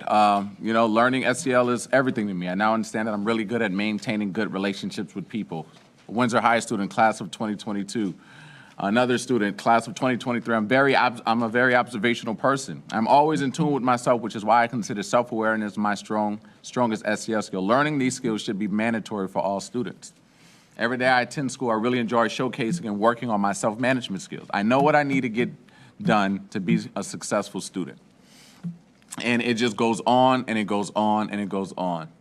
So my last thing for you all, ultimately, what do we want our children to be, to know, and to be able to do when they graduate?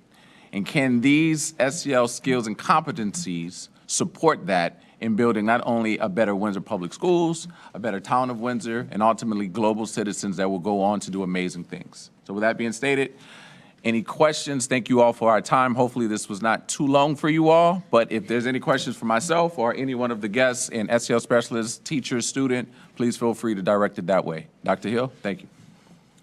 Thank you, Dr. Mallory, and I want to thank all of the specialists and presenters. Ms. G, Mama G. I knew you was going to get all emotional on me, but it's okay. It's all right. It's all right. I thank you all. You can, I'm sure the audience online as well as the board members here and those here physically in the audience, you understand and see the passion. You guys know how I feel. This is important. This is, I put it all out there, on my job. Like, this is what we're doing. And this is not the flavor of the month or the year. This is what we're doing because it's meaningful. We're learning as we go along, but the passion that you hear from folks, I couldn't ask for more, and I just want to applaud you all publicly and just keep doing what you're doing. So at this time, we'll take questions of Dr. Mallory and his team. Who wants to start? Mr. Panos? Yes, I thank you very much for a very emotional tonight. It's a social emotional night.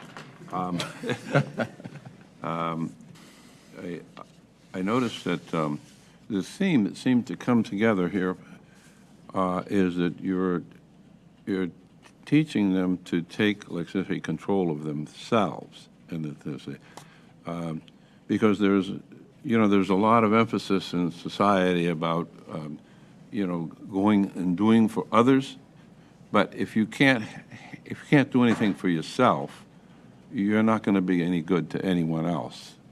And so that seemed to come through. I don't know whether it was intended, but the idea that a lot of emphasis here was on how can you get a person to focus on their own jobs to do. For example, I had the very good appeal to get a purpose in life, and that came toward the end, the last speaker. So I think it's a very good focus, and so I'm just curious here, though, how do you get them to self-reflect? How do you tell? Do you tell them, like, become self-aware? What is my feeling now? What am I now feeling? Or every once in a while, do you? And a question is a further question would be: do you teach that a person's emotions can be controlled? In other words, by reevaluating. In other words, can a person change? If they have bad feelings about something, or about school, about this, that, and the other thing, and that by correcting their self-awareness and being aware that is this the way you do it? Do you actually teach that a person eventually can change their emotions, attitudes, emotions towards studying, for example, and then achieve, like what a student said here. Let me just, I'll let you talk to that issue. Thank you for that, Mr. Panos. No, essentially what it is the intentionality behind the skill development of it. So ultimately what everyone mentioned, part of the team today, is can we intentionally help students with skills that typically have been pushed on? You got to come in school, you're going to do these different lessons, participate in this academic. If you're engaged, you're engaged. If you're not, then we're going to do these other things. But how can we help them identify the skills? So once again, if every student can, on a day-to-day basis, self-identify their strengths, their needs, and their challenges around the different competencies. Around today, I actually am not able to self-manage because of my grandmother is in the hospital and I'm struggling around that. I need support. I want to be engaged in the classroom, but I'm disengaged. For students to be able to intentionally be able to, one, from a foundational level, understand the language, to be able to do that, empower them within the skills, to then be able to have that then transition to reimagining, reframing, re-engaging within the classroom experience. So then, because of X, now I'm able to do Y, and now I'm able to lock in into my academic experience. And if I'm not able to lock into my academic experience, I'm able to then verbally articulate that to my teacher, to my social emotional specialist, to my admin, to whoever it may be, my safe adult within the building, who then can help me with the skill that now I'm deficient at, where I might today in Q1 or before the pandemic, oh my gosh, I was amazing at making responsible decisions. And then the pandemic happened and I was home all day and I just was exposed to a lot of stuff. Now I'm transitioning back to school and I've built a bad habit. Now, intentionally, we're working on those skills because it's important. And then the teachers are saying, wow, it is important because now I can't be my best self, what the district has paid me to do because of all of these other challenges. So now we can intentionally be able to do it from the educator perspective, and we can work on this from the student perspective. Now think about the robust and rigorous learning that can happen, as Ms. Crudy mentioned, because every student wants to do this. We have students who show up every single day to school and I'm here, but I'm struggling. What is my purpose? What is my passion? How do I engage in this subject that might be a little daunting to me? But now to say that I can improve my skills, so now think about a year from now, 5 years from now, the different students that then can navigate through because we were intentional about the skill development. And that's what it's the skill development and making that a priority. And I think that's the point of which then self-empowering them to then be able to do that, communicate it, to activate it within a test. Oh, wait, I'm feeling nervous. Oh, it's the SAT. I'm a junior. I don't know what to do. Oh, wait. I have these skills. I'm self-aware that I got this. I've been in the class and I've been engaged. I know the content. I can manage my emotions in this moment for this 60, 120, 180-minute test. That's power that we want to equip with every one of our students to then see the tangible benefits, because objectively speaking, where Windsor relies even on the state of Connecticut, we want hungry to compete. Let's give our students, let's activate this greatness in a way so that now the exemplar of Windsor, not only from a local level, now we become a model for the state. That's possible. We become a model for the nation. That's possible, but this is one way of others, of one way of being able to do that. And as Ms. G stated, as some of the other students, if we could save 5 to 10% of our students just at a basic level of being able to show them love, show them grace, show them intent, help them come to school when they're just disengaged and afraid because of a global pandemic that still is going to have for years to come lingering effects. That's a bold statement that we can do, and I'm excited to be a part of this, and I'm excited to have strong and passionate people a part of this movement because they see the value in it. So thank you for your question, Mr. Panos. Mr. Lockhart? My good brother, and I say that with pride. Thank you for that presentation tonight, you and your team. I'm quite reflective of my own life. As the young lady stated, no one knows her like herself. And I can reflect on my journey through Hartford Public Schools. I reflect on my journey. I didn't know I was very poor at the time, but now that I look back at it, I was a very poor individual. And having a meal was almost like a lottery ticket. My parents did all they could. Father was a 10th grade dropout. Mother earned her GED. But they were very hard-working people, and I never had the best of clothes. I was never in fashion. I just was not that guy. But what I was street smart. I knew how to fight because I was always picked on as an only male in my family. Had a lot of cousins, but had no brothers, so I was fighting some large families. I knew what it was to be hungry. I knew what it was to be picked on, and I was smart as a kid, and I was bored, and then now you're hungry, I'm distracted, I'm distracting others. So then it came to a point where I lived in Bellevue Square, and I was kicked out of, I was in Arsenal, then it became Sands. I was kicked out of Sands because I was perceived as a special needs child, and they shipped me to Dwight. If anybody knows the geography of Hartford, that means I'm catching a city bus, not a school bus. I was put on a city bus to go to Dwight School in the south end of Hartford every day. So I was considered alternative education. So, now I'm hardened. Now you got an inner city kid from a concrete jungle who is very hardened, and all he knows is survival. How am I surviving? That's how I grew up. So when you see me, I don't look like what I've been through, and that's through grace of God. So with that being said, this SAL thing and Mama G, I love your maternal energy. We need more of that because we got kids that are hurting right now. We got a lot of kids. We got families that are hurting.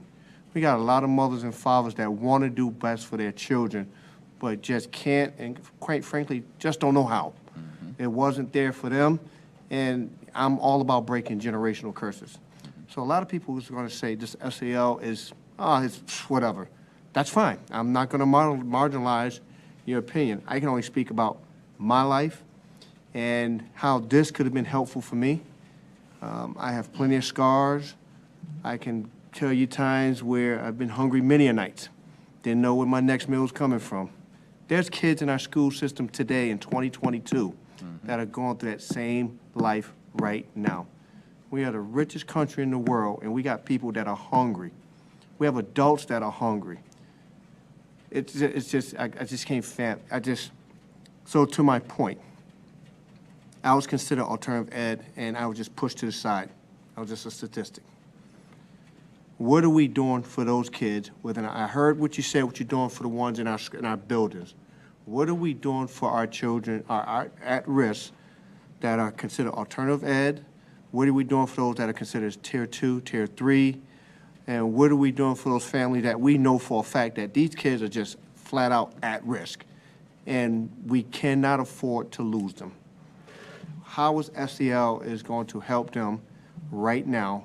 And I want you to really particularly speak about the alternative ed education program, please. So I'll call up Dr. Braze to speak about that, but the part about the family dynamic, and I wish our district coordinator, Ms. Christina Morales, wasn't under the weather to speak to that, but even just the direct line of collaboration and intent around the family component. As I mentioned earlier briefly, trying to break down those barriers to better understand and equip our parents around that, to better identify the students within the building who have articulated, because now they feel safe and they have individuals to be able to articulate the needs and the challenges that they do have, so then we can directly, through our Office of Family Community Partnerships, be able to do that. Parent education, parent support, how can we tap into the greater resource banks of the town of Windsor? She's been working extremely hard, and she has the heart and mind not only to collaborate within the education piece, but in the resource piece to then make sure that we're serving our parents at a day-to-day basis. So I'm excited for the potential, but I know that's something that she can speak a lot more, but I know since I've been in the district this short time, her energy, her effort, her family resource coordinators that have been in each of the schools, the 5 schools, have been monumental to supporting at-risk kids and trying to activate their greatness within the way they want to be engaged at school, because they have a meal, because they have clothes. Each one of the schools have so much clothes and donations to support families. So then now a kid can say, wow, I can get a clean shirt. I can have a nice jacket, an extra pair of shoes. So any teasing or anything that might happen, that's by direct correlation to being intentional within that work. And Before Dr. Braze speaks, I'm glad you spoke to that, because by grace, I'm able to provide for me and my children, and I don't take that lightly at all. It's all through God. And I've always taught my kids, you're going to come into a time where you're going to run into kids that are just flat out hungry, and they're going to be ashamed, and they're not going to know how to articulate it. So that was back when we had to pay onto our account. And I always told my kids, if you have to feed someone, your friend, you know they're hungry, I don't care if you feed your friend every single day. You make sure those that are around you are eating. So I'm Dr. Hill. I'm just glad we're continuing with the food program, that everybody's getting the breakfast, they're getting the lunch. So now it's a level playing field for everybody. And it's just not for poor kids. It's for kids from north of Bloomfield Avenue as well as south of Bloomfield Avenue. Every single child is enjoying that same benefit. Everybody's on the same level field, and everybody's going into the classroom with some level of security that, you know, the least of my worries is my stomach growling and I'm being embarrassed in class. So, Dr. Hill, thank you so much for that. I yield. And Dr. Braze, if you... Yeah, so a little bit about the alternative education and what we're doing with students. We have students, when they come in 9th grade, they're in a cohort. So they have we have the 4 content areas. We're in a team in the same side of the building so that, you know, we provide support for each other. So for example, if students having a hard time in my class, they just need a separate space to work. I have a teacher who has duty period. I call them up. I say, hey, I'm sending this student to come over for help, or if it's a student who I see is escalating and is going to start to get themselves in trouble, they can move on over. So having a small team provides that ability to do that. And then we have a coordinator. But the really kind of special thing about it is they're small classes. Like normally science classes are capped at 20. We have classes capped at 12. And really that's about, so to go to the SEL, it's about getting to know each student. So I know so much about every single one of my students, sometimes more than I want to know, I will be honest. Like, I didn't need to know that, right? But like, I know a lot about them. I know their families, right? I know some of their struggles that they're having. I've gone to court, right? Because we have students, who are doing things, getting in trouble.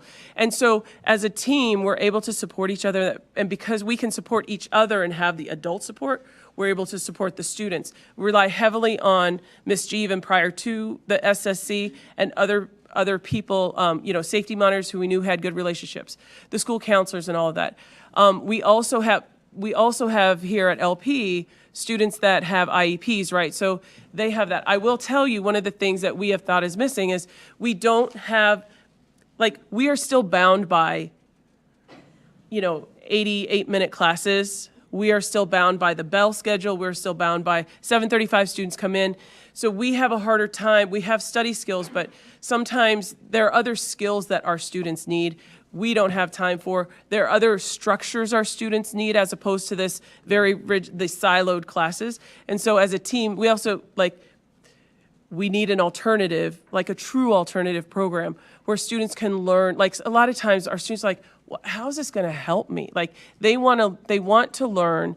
They want to learn in a way that they're connected to the material, where they understand and can learn through what they're interested in. As opposed to, okay, well, we're going to take the same biology final that everyone else is going to take over there. Whereas we might learn the same concepts, the same standards, but we might learn it in a different way. And so, one of the things that I'm just going to put out there is that, it would be great to have an alternative, like a true alternative school that is not, I still feel like our alternative school is very traditional, because we're structured that way. We try our best to support students, but we don't, we still have some students that are struggling coming to school, despite home visits, despite dropping off an alarm clock to a student who says, he's having trouble getting up in the morning, and all the communication with parents, we're still having trouble getting some to school because they're not connected to the content. Some students come to school because they're connected to us, right? They come there every day. I'm like, you're here every day. Why aren't you, come on, let's get going. Or they'll do the work because they're connected to us. And then there's some students who are connected to us, but then it's a lot with 1,200 students in the building and trying to navigate and get to the teacher that they like and the class that they like, but then having to go now all the way to the other end of the building to go to another subject, then they're not connected to the teacher and not connected to that space. When we talk about safe spaces. I'll yield to others and I'll come back. Okay. Mr. Wollaston? I guess I'll take a bite. I guess I'll comment on what was recently spoken. I think one of my biggest blessings is to be able to work at a school that is extremely alternative education. I wake up every day and I'm blessed to work with a classroom of autistic kids. And it's been the biggest blessing to me because it's nothing like the school I went to for these same reasons. We have challenging behaviors to deal with, and you can't face these things the traditional way. So we have to do things like things you mentioned. I wrote down Clover Street. They talked about the calm corner they have. We offer our students as well to be able to get to the point to communicate that they need to take a break, because if they don't know how to communicate that they need to take a break, you're going to get these challenging behaviors, whether it's some kids, it might be violence, some kids, it might be screaming, some kids, it might be disruption. And things like even just getting a child to understand, hey, I'm overwhelmed right now, I need to take a break, is such it's an amazing skill to have, because when you don't have that skill, you deal with the lack of them not having that skill, which is the challenging behaviors. And everybody is capable of presenting challenging behaviors. And me waking up and going to work at a school like this every single day has taught me things about myself. I have challenging behaviors as well. They don't look like screaming in the middle of classrooms. They don't look like randomly like hitting myself or doing self-injurious behaviors, but I have challenging behaviors as well, and I was able to learn this, and I'm sure a lot of teachers are able to learn as well in their setting from even these things that you guys are going through. So I think that it's amazing that you guys are doing that. Even they spoke about the lunch brunch. Something we do similar to that is some kids, they'll go up to social group and they'll go through these different scenarios and they'll talk about these internal qualities that are needed, and they'll speak through the scenarios and say, hey, if so-and-so happens or this happens, how do you respond to that? And they don't know. They don't know. A lot of times it's just not known. So it's amazing. It was an amazing presentation overall. Another thing that you guys knocked out of the park as well was the understanding of the at-home life and what that has to do with the school life. Something we do that's similar to that you guys spoke on was the morning, we have a morning circle as well. And one part of our morning circle that we do every day is Let's Chat. And in Let's Chat, some of the questions among many questions we ask is, we ask how the child's night was. They'll respond good, bad, or however their night was. We ask what they ate for dinner. And they're all innocent questions. Sometimes kids have really fun things for dinner. Some of these kids go out to eat all the time, apparently. And we ask what toys they play with, and we ask what time they went to sleep. And this is something we're doing within the first hour of school. And it gives us the ability to gauge where the student is at. So we know where we're walking to when we get in the classroom, instead of when I was in school, or even when I was in elementary school, which is just way different. Like from when I was in elementary school to the school that we have now, it's just so different. You didn't really get anything. It was right into the books. And I remember when I first started school, they still had chalkboards, believe it or not. I know I am pretty young, but they still had chalkboards. Just so much has changed, and I think you guys are doing a great job. I think you guys are doing an amazing job. I was a pretty truant kid in school, so I really resonate with what Ms. G said. Especially in middle school, I was pretty truant.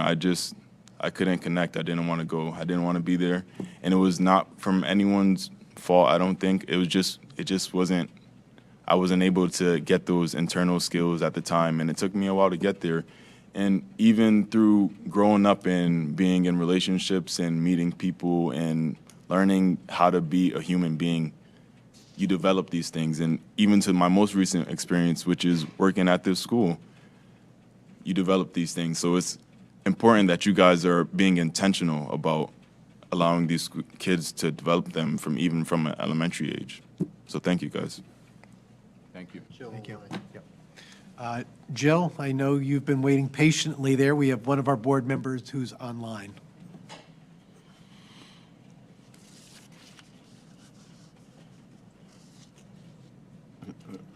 I think she's on mute. Jill, you're on mute, Yeah. ma'am. All right. There So you can are. you hear me now? Yes, Yeah. ma'am. Great, thank you. I'd rather be in person, but due to circumstances. I just had a few questions, and then I'd like to make a few comments. Can you tell me if you measure, if you have goals, objectives, and then you have goals, and then you measure them, and how do you keep track of all the information with the SEL? And then do you refer some students to a social worker and maybe someone for a school psychologist for some type of therapy on this program? Yeah, so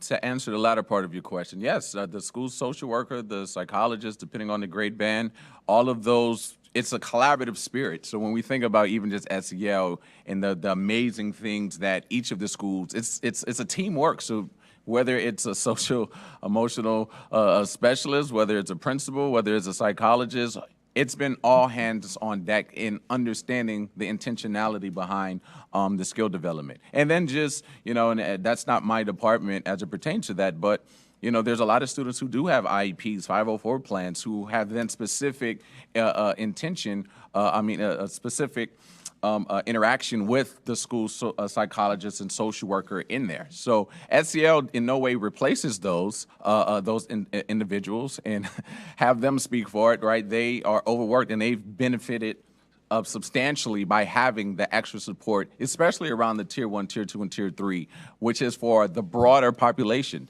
So we're definitely rerouting students to the appropriate person because we want to make sure that the student feels safe, but we also have different experts, you know, based off of the different plans that students have. And I think that's more of our director of Director Christina Wachowski. She can speak more to that, but we are doing that within the school. And as it pertains to the baseline data we have been collecting, so the aperture data that I mentioned, the DESA data within the screeners that educators in the observation aspects within the classroom, that's being collected and housed within, the educational partnership that we have with Aperture Education. So we're able to see trends, we're able to see themes, but we're also able to provide that data to our SEL specialists, but also our teachers to then, okay, so this, this data that we were able to collect and see, wow, okay, these students have a need to support. And to the point, it's not just quantifiable data that is there just for anecdotal reasons. It's literally to empower student voice or to empower teachers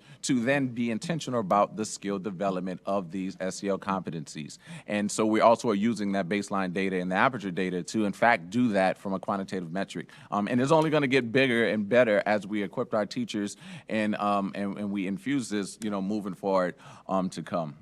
And I think that was your two questions. I apologize if it was not, and I know you said you had a couple of comments or statements you wanted to make. I'm a licensed healthcare professional, and I want to tell you that some of the interventions you are doing are some of the things that we do in healthcare. And a lot of the information that you provide, you can also check out on the American Academy of Pediatrics, because they've been doing this for years with children who have problems. And I know it's been a really long 2 years, everybody lost, but you have to turn around, take a look at the positive things. You're here, you need to learn, you need to get back in the gear of things and getting on with life and being a success. Many generations before us, my family came to Windsor in the late 1800s. They went through all kinds of horrible things. They went through World War I, the Great Depression, World War II, Korean conflict, Vietnam. My family on my mother's side lost every penny they had. They lost their home. They had no home. They had a car to live out of. So everybody suffers at some point. People have illness, and people need to look at the positive things and how they can make their life better and concentrate on their education and how they can make themselves better and lift themselves up and their family and help one another. I think it's a good thing, but I think that's what they need to concentrate on, because when you focus on the negative, it doesn't bring good to you. So thank you. Definitely, and I'll just quickly add, I don't think in any way, shape, or form it's focusing on negative, it's skill development. And I think I would never want a message to students, in any way, and not speaking for your comment, to get over your feelings, your emotions, or the trauma or tragedy and things, but everything it's about spinning it to the positive, to say, you're here, you're alive, you have purpose, you have passion, you have these things, you might need some support based on these, emotional barriers that you're facing, but now let's lock in, reframe, reimagine, and support you on the skill aspect so then you can do what you are here to do in that aspect. And I think more than anything, unlike other generations, this generation of Gen Zers and others, they are bold and they are speaking out and they're saying these are the things that we want and we need to be successful. And I think it would do us a great service to listen to them and try to support them as we help them become who they're destined to be. Thank you. Yes, and the other last thing I have is also that's noticed in medicine. A lot of the software applications on PCs, children and even adults have this. It's like a vice. Electronic devices can always have a negative impact on you because it's looking for immediate gratification and they become addictive to it. That's why a lot of the pediatricians say 2 hours or less. So I was wondering what you are doing, if anything, with promoting less time on a PC with applications for any devices now in the school system, the Windsor Public School System, because the behavior can be devastating to the person. It can really destroy a person because also it decreases, well, it doesn't decrease, it doesn't allow a cognitive development. It's more of a deficit that they've learned. So are you doing anything to address that now in your time? I won't speak to that, but if I can defer that to Dr. Hill, I would like to do that for that question. So, Ms. Cantor, thank you for your question. The first piece, you missed a great presentation last week by Windsor alum Kristen Hopkins and her team, Danger of the Mind, because they talked about many of the things you just mentioned around screen time and the programs that are on social media. She even went as far as to discuss the algorithms that are in there. So you're right on point there. As far as the screen time and what we're doing, this is not the focus of the SEL team. That's the focus of me and my team. So we're working on things to look at that. That is something that we have begun to have conversations about, the screen time piece and the use of the computers, laptops, Chromebooks.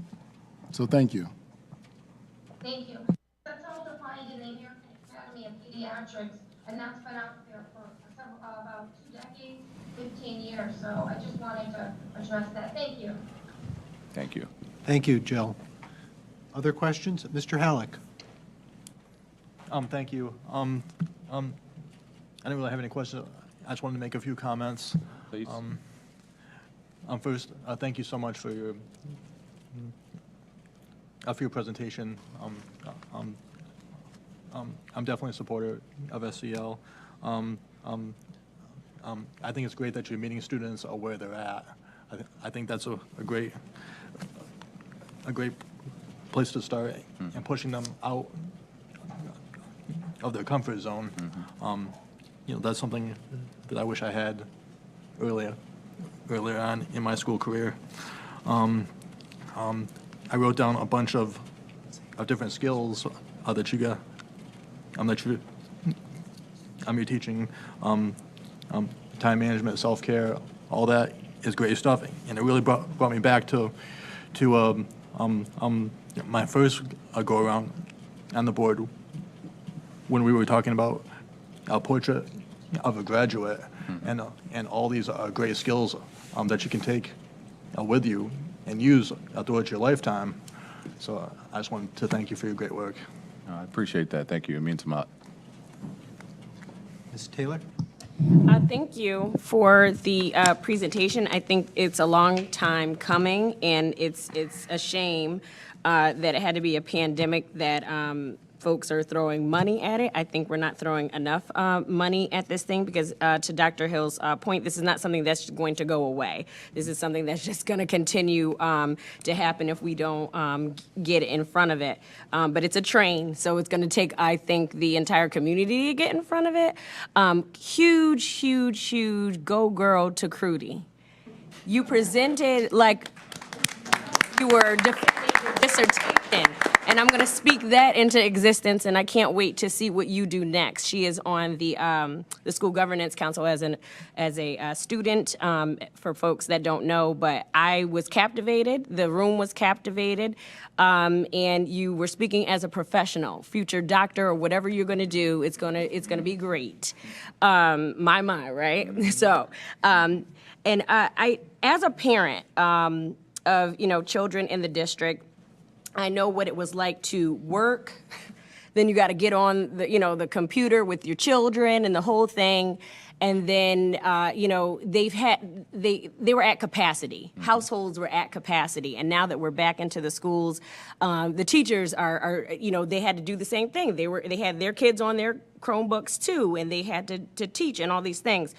What are we doing specifically for our educators? I know we talked about it a little bit, but what are we doing moving forward, because the burnout is real. Teacher retention is across the entire nation is hard. They're walking away from working in schools.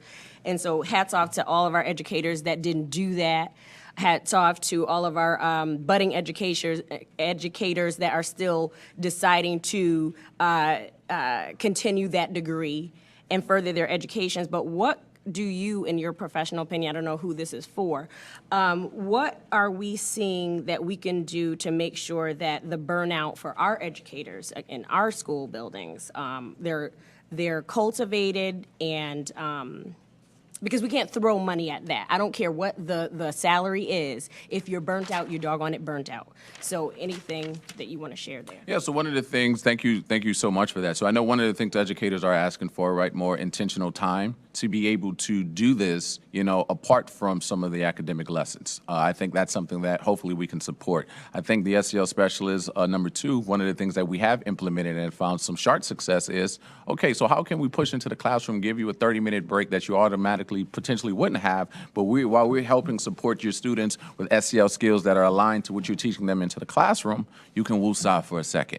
That's something that educators are, wow, I actually appreciate that extra time because I am at capacity. And I think the third part that a lot of the educators, and I know Dr. Brossi, she can also speak from an educator's lens, but one of the things that from surveys and things that I've conducted from educators, they just want more skills and want more actual skills around how do I build for the first 5-10 minutes of my class a powerful culture surrounding, you know, these skill sets and emotions and checking in, and then having that relational piece to where my students see me, see value, and then now I can activate in this academic lesson for the rest of the time.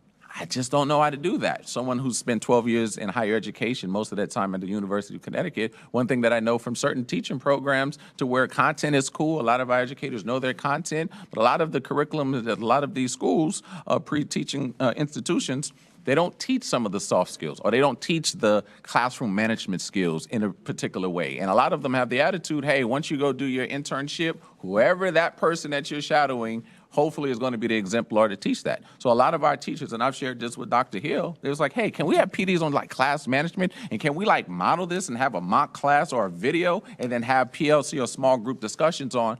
So if a student does X or this, how do I manage that?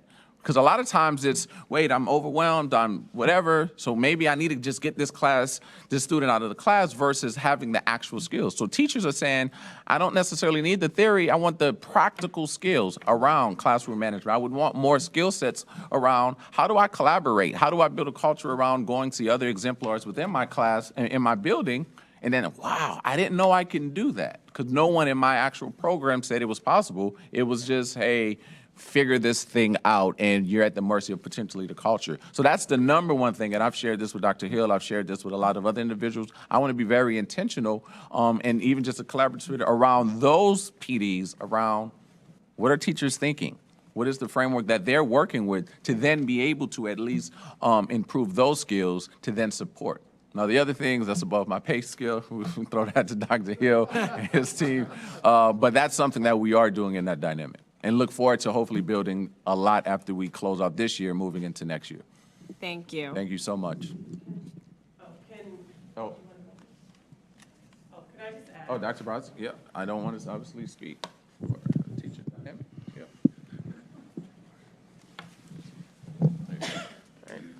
Yeah. So there were definitely some things that I agree with, and I'll just tell you my personal experience. Like, you know, I know I'm Windsor Educator of the Year. I was a semifinalist for the state, but there are days I walk out of the school going, I am not an effective teacher. Like, what is happening? Because I told you, like, I think we're hitting that wall where it's been a couple years, right? And the students, you know, we're talking about that stamina level, probably not just for the students, but also for the educators as well.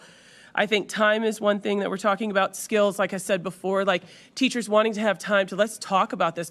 And I know you said the first 5-10 minutes of class, not just the first 5-10 minutes of class. Like, we're talking about everything. We're talking about engagement with students in the hallway. If I see a student, I don't know students, right? But I'm going to talk to them because I know that that's what I need to do to engage with them. So that's something, you know, we have had in the past. Like, we called it the Challenging Student Workshop, right? Where I had students help facilitate PD with teachers who could choose to go to that training on that professional development day. And we had students, and they had honest conversations about, like, if this happens in class, what do I do? Like, why did a student get set off when we did, you know, when this happens? And so so we could have those honest conversations in a safe space. The intentionality, I think, is important. That word I keep hearing coming up. I think two things. I think we need to hear teacher voices. We're talking just teachers right now, because I also believe in student voice, right? But I think we need to hear teacher voices to find out. I'm just one voice. So today before I came, I'm like, can I talk to some of you? Because I just want to make sure that I'm not just speaking from me, that I'm representing other voices. So that's one. And I'm going to say this might not be popular, but one of the things that is stressing some teachers out is that myself and other teachers feel like, there are things that we're doing this year that are kind of like we're checking them off, right? And so we have a checklist. I'll give an example for myself. We have our data binders, and there's a reflection sheet that students do, and they do it after every unit assessment, right? But then I have the one that I showed you up there, just a sample of that, and we do that every quarter, because that for me is the conversation I have with my students, where we talk about, okay, you're having trouble sleeping at night or getting up in the morning. Let's talk about what time can you agree to turn all your electronics off? What time can you agree to go to bed? And then I can check in with them as we go. So how's the sleeping going, how is it, getting up in the morning? Have you been playing Fortnite all night, or whatever the new, whatever game you're playing? And so we can have those conversations. I think that the checklist gets in the way for me. I do that because I'm supposed to, but I do that blue document, the table where they do that, because that's what I feel like those conversations are the best ones for my students and I in there. And I think that goes with some of the skill development, right? Like, we need time for our teachers to be able to have conversations about this, to build their toolbox so that they have a bigger toolbox to be able to work in the classroom. Prior to 21 years, I worked in the nonprofit. Like, this is what doing youth, development work. This is like what I do. It's in my heart and soul. So my toolbox is pretty big. And I think that, there are teachers, they want bigger toolboxes. They want to know when and how can I handle a situation in class? When do I need to move it over to the SSC? When do I need to move it over to a school counselor? Because I think people aren't comfortable all the time with all the decisions. And it is a teamwork, right? This isn't just me in my classroom. It's me and my team, and it's working with the SSC and working with the counselors and working with the parents and staff. Like, it's everybody. And so I am concerned because, like I said, I am seeing teachers who have always come in like, hey, good morning. And they're deflated right now. And I think that we need to hear voices. 'Cause I'm just one. I'm feeling okay right now. I have, a class that's wearing me down a little bit, and we're working on these skills. But I think that we need to hear teacher voices to find out, like, kind of collectively, there might be a couple things that kind of pop up that'd be like, this is what we really need. One of them I know is time, and having time to kind of work through some of these things. Thank you so much. If I could wish something for all the educators everywhere, is that you take your April vacation and really break, really log off, because you often don't, right? It's late nights, it's early mornings. I mean, you're there before the school starts, right? And I know my daughter's bus comes pretty early. Yes. So, as the kiddos are coming in, you're still just trying to even check in with yourself. So I just hope during the break you all really break. Thank you. And we love the students, that's not it. We've got this pandemic, and we're trying to come out of it. Thank you so much. On the other end. Yep. Yeah, thank you so much, Doctor. I want to thank, you and your team for the presentations, and it was really good to have folks from different parts of our school system, from the younger ones at Pequannock to what's going on at Clover and how that differs based on developmentally where the kids are, and then to have the Student Support Center. So now we know what happens when we don't have the in-school suspension any longer. We know what's going on in that room from presentation by Ms. G. And it's good to hear Dr. Brazzi, too, about alternative education. But then I know Kruti also from School Governance Council, and she had a very good first grade teacher. And I knew somebody who was strong academically, but last year on School Governance Council, we knew that everybody was hurting. It wasn't just kids who were already marginal and who really may be dropping out. It was strong kids who enjoyed school, enjoyed not only the academics, but everything that school had, were feeling so separate. And we know that so many students opted for distance learning at the high school because their friends weren't there. They wanted to be in school. And so it's great to see the supports that we now have from all the different levels. And luckily, we do have the federal funds to continue to support this. And then, as one speaker earlier tonight at Audience to Visitor, at some point decisions being made of what do we do? Because as you indicated, we have social workers. Luckily, our district supports social workers in every building, psychologists, behavioral specialists, family resource center. We have those school counselors at the high school. So we have so many things to support, but it's great to hear about the soft skills being more than just the check-ins in the morning, that really talking about those things to learn, the self-awareness, the empathy, social awareness, self-awareness, self-management, that these are real skills and things to learn, and how then can be applied. And it is a struggle when you're told you have to get for each subject, you have to get to that bottom line. But I know last year, and maybe it's something we look at again as a district, are there some, in math, if there's 12 different sections, are there maybe 2 or 3 that you don't cover to that extent? Because it's not going to be on a state exam, so that we do build more time in the day for some of these other skills. So I would hope that that can be something that we look at. I was curious about the different skill sets or the different educational backgrounds of the different SEL specialists. What do you look for in hiring that, and what are some of the different backgrounds that some of the folks here have? So we have a slew of individuals with different backgrounds. I would say the number one thing is phenomenal. Everyone on this team is phenomenal at building genuine, authentic relationships with kids. In a capacity of being able to work on these different skill sets. So I think the interesting aspect, unlike the school psychologists and counselors and some of the more specific training around that, the SEL specialists, the team that you have, all of them come from different backgrounds. We have some that were in community organizations in community schools in Hartford and Mr. Morgan. We have individuals that have actually been in the school and have had, Ms. G in her different role that has shifted because of her positive connection aspect with students and being able to be really good at delivering the programmatic pieces that our students need. So we have some phenomenal individuals on the team. And the beautiful thing that we're also going to be able to do is also equip them with even more skill sets and tools to do it. Because the one thing I'll say just to one of the parts, I know the district has counselors and some of that. A lot of them have said, I've been here and I've been struggling. Thank you for these SEL specialists, because we don't have enough of us here. We don't have intentional people. We can do with these critical things over here, but then oftentimes the recruities might get left behind because, well, I'm dealing with this tier 3 at-risk situation. Well, what about our future Ivy League? So I know you mentioned what she's going to do. She's definitely going to be Forbes 30 under 30. She's going to get into UPenn, then she's going to be at a Big 4 accounting firm, and then she's going to start, what was it, Crudy Global? Crudy? Yeah, Crudy and Associates Worldwide. And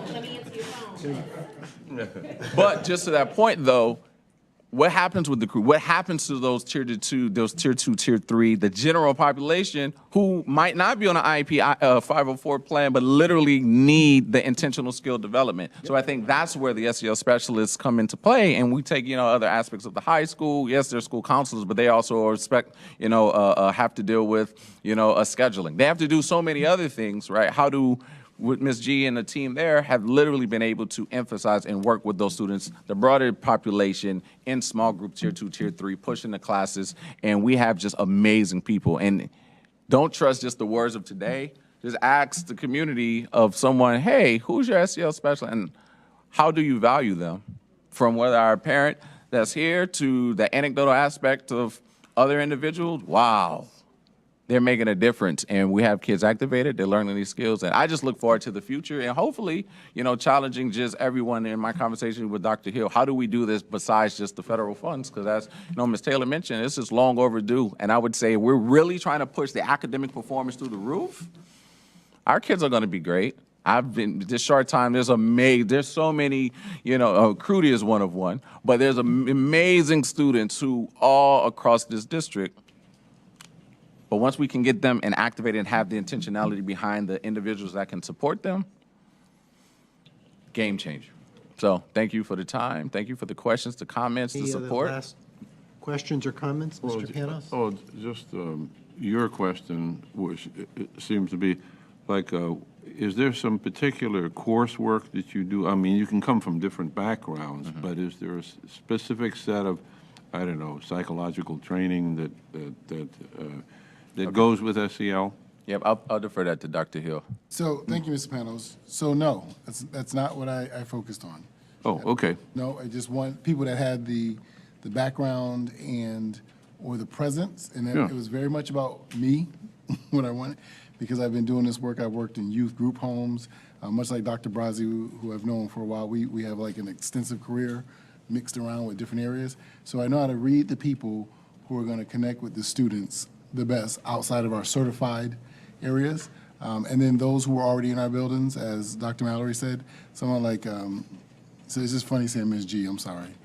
She's Mel to me, but Miss G, Mama G, you know, I know that over the years, you know, I had the opportunity to hire her into the school when I was there as vice principal, and over the years, I've seen her relationship building with students, and she embodies everything that is SEL. And I'm like, we're going to change your role. This is what you're going to do now.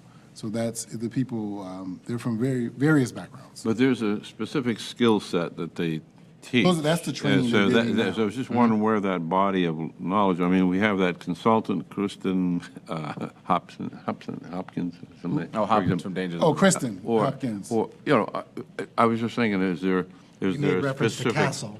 Yeah. Well, Council, and we're also working with yes. the, oh, go for it, Doctor. No, yes, I didn't know. I thought he was talking about something. Go ahead, you can discuss. But also Castle. working with the exemplar organization, Urban Assembly, and their director of social emotional learning, and the actual training that also is providing the team and the staff with that has been ongoing around small group. How do you do that? How do you do SEL within restorative practices, right, to be able to do that? And going into the summer, going into next year, there's going to even be more training around better equipping them so they can better support our students, better support our teachers, better support our other staff within the building to do that. So ongoing training is happening for the SEL team within that process.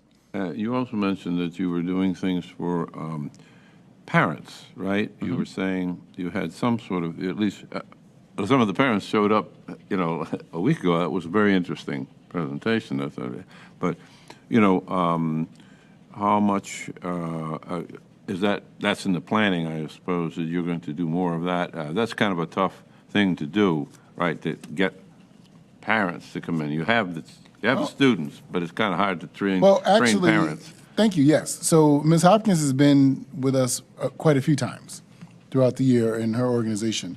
And as Dr. Mallory mentioned, Ms. Morales, who's not with us this evening, who is over the Office of Family and Community Partnerships, this is what she's continuing to work on. So what you saw last week, Mr. Pendleton, what you attended, that's been happening, right? So we're going to keep, and what we need is as we move forward, we need folks like yourself and other people who participated to get out there more with parents.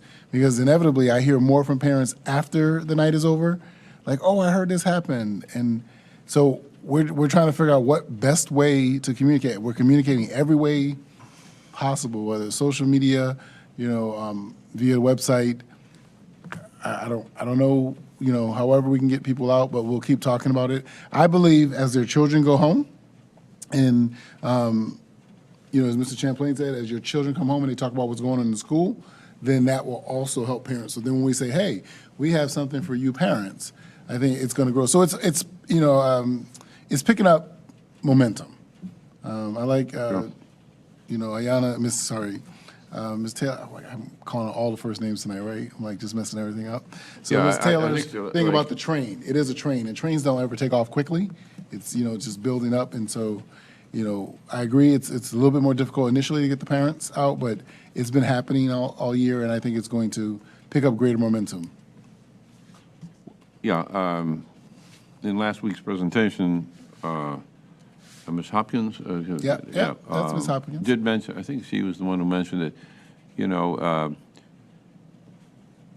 if a student yells at somebody else, you know, then you mentioned this, that, well, why are you doing that? Why are you yelling? And of course, then the next minute, you know, the parent was yelling. And so they said, well, this is how, so you kind of reverse this thing and retrain the parent somewhat to be somewhat aware of that the child is going to pick up on your bad habits, you know, your good habits and your bad habits. and bad habits. They usually pick the bad ones more. They kind of put the good to the Absolutely. side. But we look forward to more of those collaborations with Ms. Morales in our office around modeling that behavior, and just one thing that came out of that evening, and just some of the other things we've done at Pequannock and other schools, wow, okay, the pandemic has increased Netflix and Disney Plus and all of these things. How can you discuss what's happening in a movie such as The Lion King with your kids while you're watching it? How can you discuss some of these things? Or do you have the skills to be self-aware that, oh my goodness, I am exhibiting a behavior or modeling something, and then when my child does this, instead of having the skill or a resource, i.e. to connect with Ms. Morales in our office or to understand those skills, then that kid then unfortunately will then pick up that habit and then bring that into the school. So one of the things that I'm looking forward to is not only from the collaborative events, but then meeting families where they are. So how can we capture some of those things and have 5 to 10 minute videos for parents to watch? Right. One of the things I'm going to be creating going into next year, breaking news, but a podcast for parents. So, hey, when you're driving for 5 minutes, how can you get some of the information? So your thing might be audible and audio, your thing might be video, your thing might be social media. I know, I'm sure the district and families get enough robocalls and those things, but how can we then support those different ways for families to be able to understand the education piece around that? So I'm looking forward to being able to partner with Ms. Morales and even the creative ideas that the team has about engaging families. And the way we're going to do that even more so, the number one thing, as the students get activated, students are bringing, hey, there's something liberating about pizza for kids to want to bring their parents to an event. So how do we do some of those things, but then ultimately be able to get them to understand the information? And then do small groups with families. What do you all think about this? Kind of similar to the event. If this was to happen around TikTok, how would you do that? So now we had families who actually made connections at the event that across all grade bands. Well, hey, this is what I'm seeing with my high school. Hey, I'm seeing this at Clover Street. My kids are asking me at 8 years old, can I get a TikTok? Can I do that? So now they're becoming even parental resources for each other. And how can we then enhance that even more in some parent cohort models type style? So stay tuned to that, but I'm just looking forward to just bringing positive energy around all of this so we can activate and ultimately to the point of getting our students excited to navigate. You do have one thing here, we teach habits, for example. If someone says, oh, I want to acquire a skill on how to waste my time on TikTok or how to be a better bully. I mean, those are not appropriate skills, right? So you have to distinguish. So you obviously have some objective kind of standards for choosing things which are constructive. I assume, so sometime we can talk about that sometime.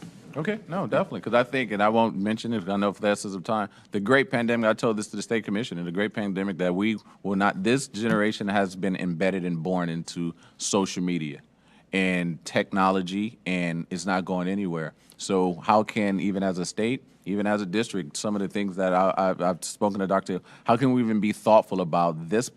The number one thing in research support is the number one thing around 2008, 2010 with students. They had the list of the top 10 things. It was like, oh, okay, I want to be, a doctor. I want to have a top career, or I want to be a sports player. The number one thing in 2022 that kids want to do, they want to be famous. And whatever the consequences that come with that, the viral moments, all of these things that's not only in Windsor Public Schools, but you all have seen in the news. So until we begin having that conversation, but I think SEL and those skills around those things is a great way to start. So thank you all for that. Again, I want to thank you and your team. Great.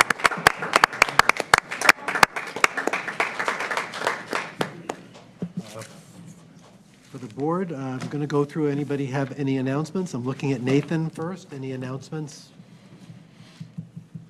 My birthday's coming up again still. Yeah, but April 21st. Julian's not here to offer making April your cupcakes. 21st. Hopefully she'll watch this eventually, and so she'll.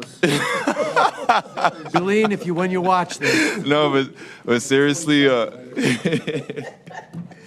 seriously though, No, you were serious. I was serious, but even a little bit more seriously, thank you guys for everything. You guys at Clover, you spoke about the little morning thing you guys do. I was blessed with the opportunity to show my face on the little morning announcements and talk about self-motivation and discipline. So that was a great thing. You guys are doing a great job. Jill, any last words?